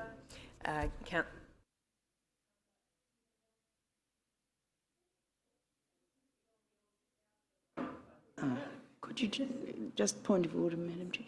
Could you just clarify, are you saying that we sit here 2 more hours? No, no. Can I have Oh, a mic? thank you. No. So just for clarification, under the standing orders, if we have a meeting that is going to go beyond 6 hours, we do need to have a resolution that we will continue. It is not a resolution that we will be continuing for another 2 hours. So we have about 3 or 4 submitters still to come in. So, Thank you. Thank you. Thank you. Yes, thank you. It's been moved and seconded so that the committee resolves to extend the hearing by more than 6 hours. It was moved by Mrs Trumper, seconded by Councillor Yates. Thank you. All those in favour, please say aye. Aye. Contrary? Thank you. Carried. Thank you, Una. Now, what was I doing? So, Could Trevor have leave to take his grandchildren and we'll fill in? Finishing at 4. Order, Madam Chair, I wonder if we grant Councillor Maxwell leave and we fill in till 4:30 so you can look after your moko. Eh? All right.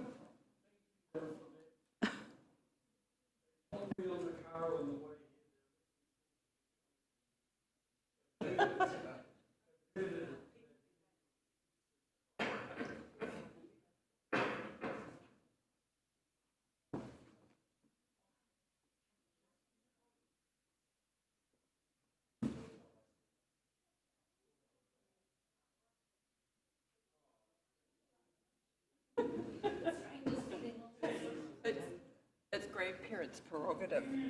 Then you know.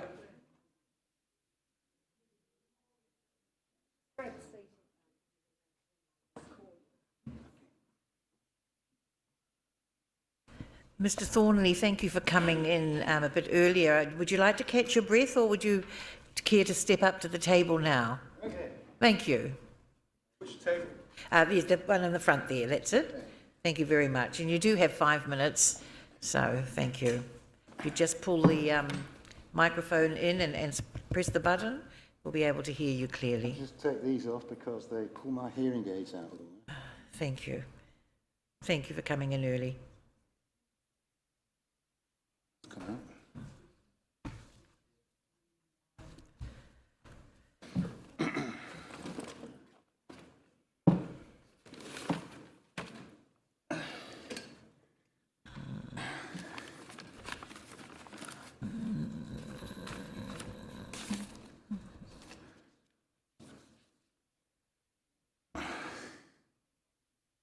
Okay, can you all hear me? I can hear Yes, myself.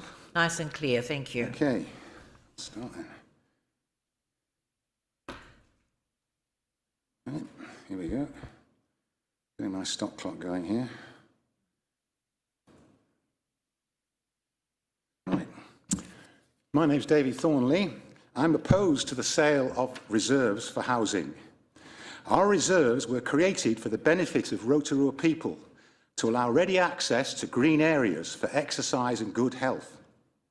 As Rotorua Township grows and infill development increases in response to demand for more housing, these benefits and the green areas become even more important.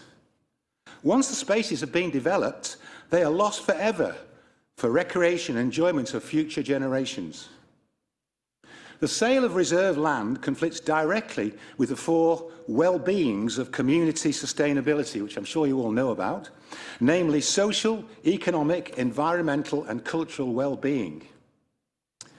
Last week, I was invited by RLC recreational planner Angela Paget to participate in a survey in support of the development of the Rotorua Lakes Council strategy for play, active recreation and sport, and a plan for open spaces and parks. The purpose of these reports will be to provide high-level strategic direction and identification of priorities for the future provision of recreation across open spaces within the Rotorua district. Survey responses have to be lodged with the Council by mid-August. This conflicts completely with the current Council's short-term revocation plan to dispose of reserves for housing immediately. At the very least, the Council should wait until the survey reports are published. Regarding Linton Park West Reserve sale area, I live in Heafy Place, and my garden and right-of-way directly borders with the green area under threat. The disposal reasons stated in the RLC letter of May the 2nd do not apply to the areas identified in this reserve. Underutilisation. From my house, it is obvious that the reserve is in constant use every day for a wide variety of recreational uses. You wouldn't find many there today, of course, but never mind. Being flat land, it is ideally suited for recreational enjoyment by all ages and all fitness levels of users. Activities include all the usual walking and ball play activities, but also frisbee, model aircraft, cycling, and just recently, the athletics club has started holding meetings there. Access and safety issues. The areas identified by RLC adjoins the area identified by RLC adjoins the Linton Park Community Centre, which provides ready access for pedestrians and car parking. There are no identifiable safety issues with this reserve. This is why it should remain for public use and not be taken for housing. Vandalism and dumping. I have lived there for 12 years, and it never ceased to amaze me how the area has remained free from graffiti, vandalism and dumping, as is suggested by RLC in their letter. I've never seen dumping in this area, and compared to the same reserve near a town, graffiti is a non-issue. It's obvious from this how much the area is valued by local residents. Size and suitability as a public space. The best thing about this land is that it is away from local roads. It is relaxing, quiet, safe environment, perfectly suited as a green space, especially for young families. Recent visitors to my home used the area identified for sale and got talking to other users. Many were family groups with young children and pets, and they all commented that this was the only part of Linton Park where they felt safe due to the surroundings and no traffic. Some also said that they would not visit the lower parts due to the more threatening environment for young children.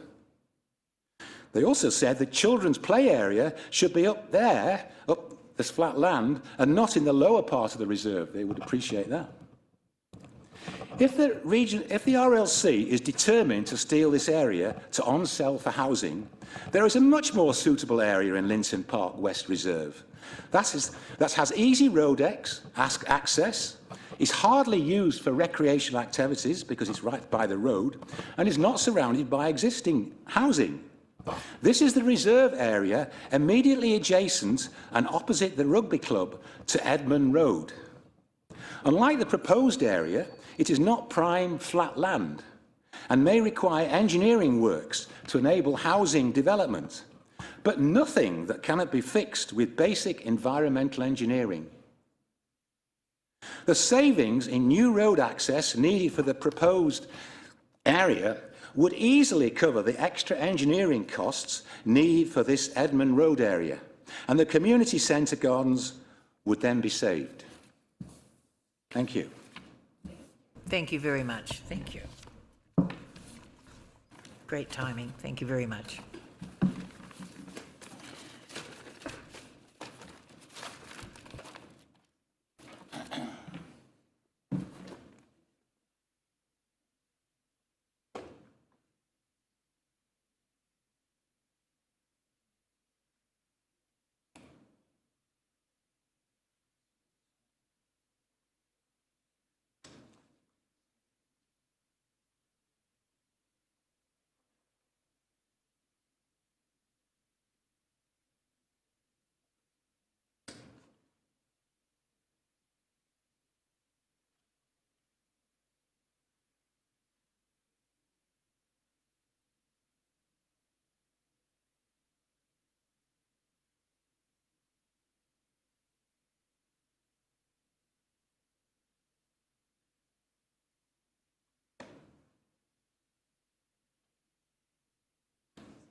Easy.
Thank you.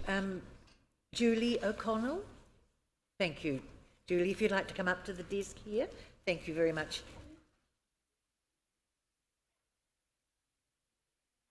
Thank you. Do take a seat, and if you just pull the microphone into you and switch the button there, it should come up green there. And thank you. You've got green. Thank you. And you've got 5 minutes. Thank you. Thank you. My name is Julie O'Connell and I live at 92 Remervale Street, Pukehangi, Rotorua. I do not support the proposal of partially selling the Linton Park Reserve, as I feel that you're taking away our freedom to exercise in an area that is really well used. People use this corridor of land to run through to connecting streets or walk their dogs or take their grandchildren for a walk. We are told that we are able to access a green belt within 500 metres from our homes, and with the rising cost of fuel, we will be penalised. And if we do not have a driver's licence, this is going to be to compound the problem.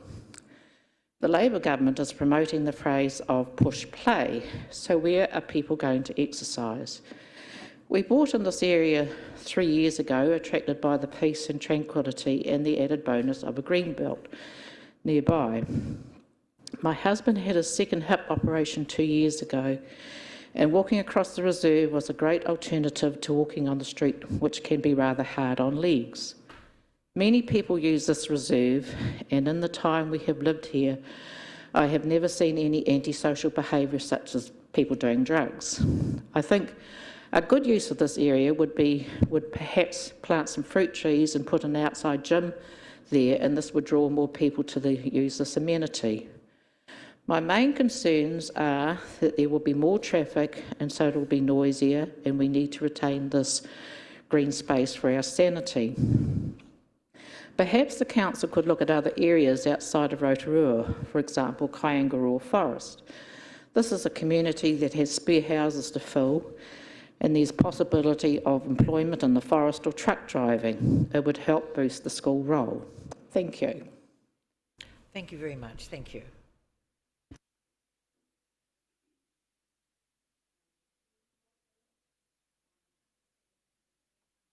That's speaking. Thank you, Anne.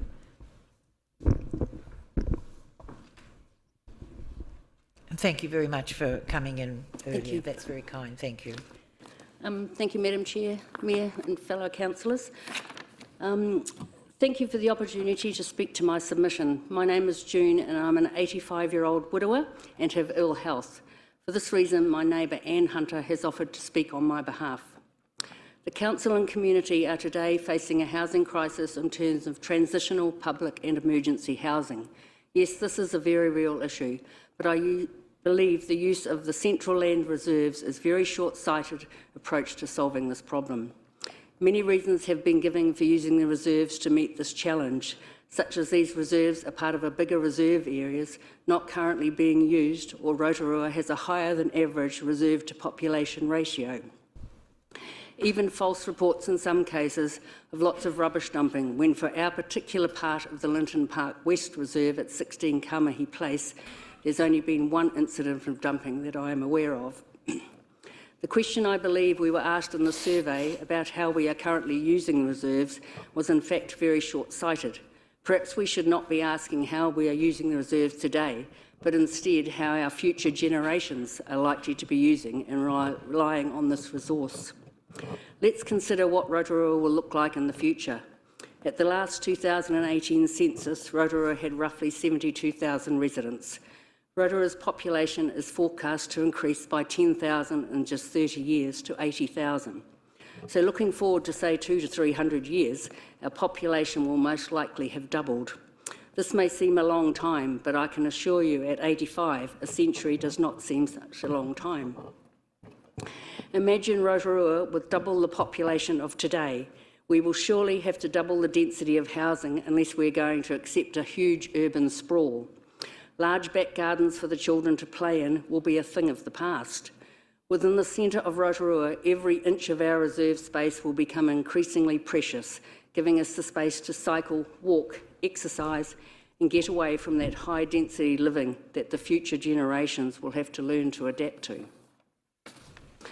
The proposal arguing that this is only taking 0.6% of the council's overall network is misleading. Perhaps the statistic is true, but this is the total network, not the centre of Rotorua, which is where many people, particularly children and the elderly, will be seeking their open space. You only need to look at the spaces indicated on the maps in the proposal to see the areas of reserve to be taken is far above this in terms of central land area. Another issue that we can be sure will be more prevalent in the generations to come is global warming. This process of using reserves is inconsistent with the principles of climate change, which is the guiding principle the Council are required to take into account as part of the National Policy Statement on Urban Development. In 2016, Rotorua's child obesity was called an epidemic, with a quarter of 4-year-olds in the area as obese or overweight. Please explain how reducing our reserves is going to do anything to address that issue in the long term. I believe that this decision to reduce the number of park reserves is probably one of the most, if not the most important decision that the councils will make in this term. The reason for this is that it is not reversible if later generations decide that decision was wrong. I ask as councillors that you think of long term and not focus so much on the pressing issues of today. Your grandchildren in Mokopuna will not thank you for taking away what is an irreplaceable resource for their enjoyment. Thank you. Thank you. Thank you very much.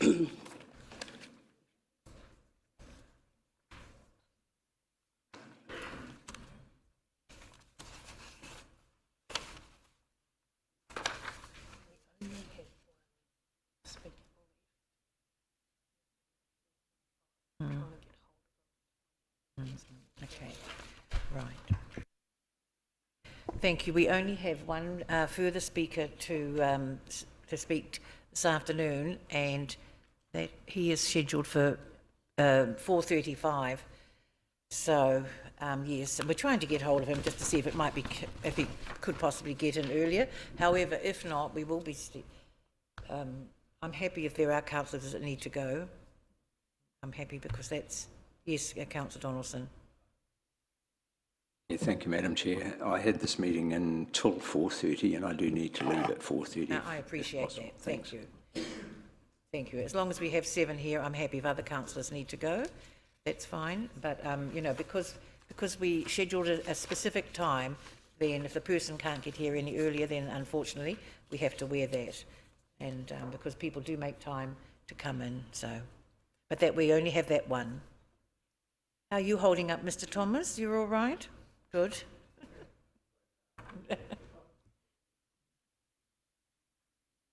Thank you.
Put the laptop up.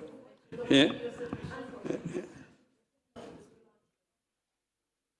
Oh, turn it off.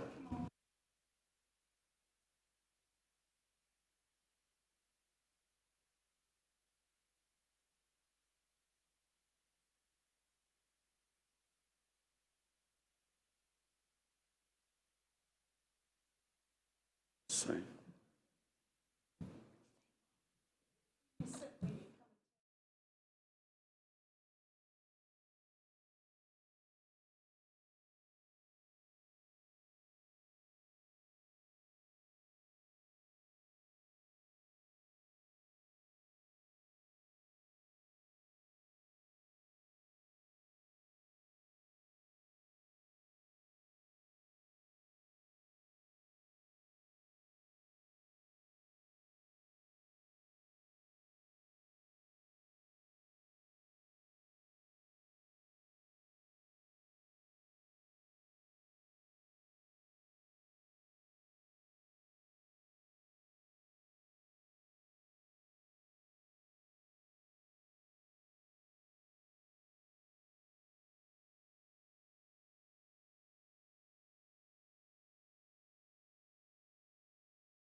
What I'm going to do now is I'm going to now adjourn our meeting for the day, and thank you all for participating, and we'll resume at 9:30 in the morning. So thank you. Did I say 9:30?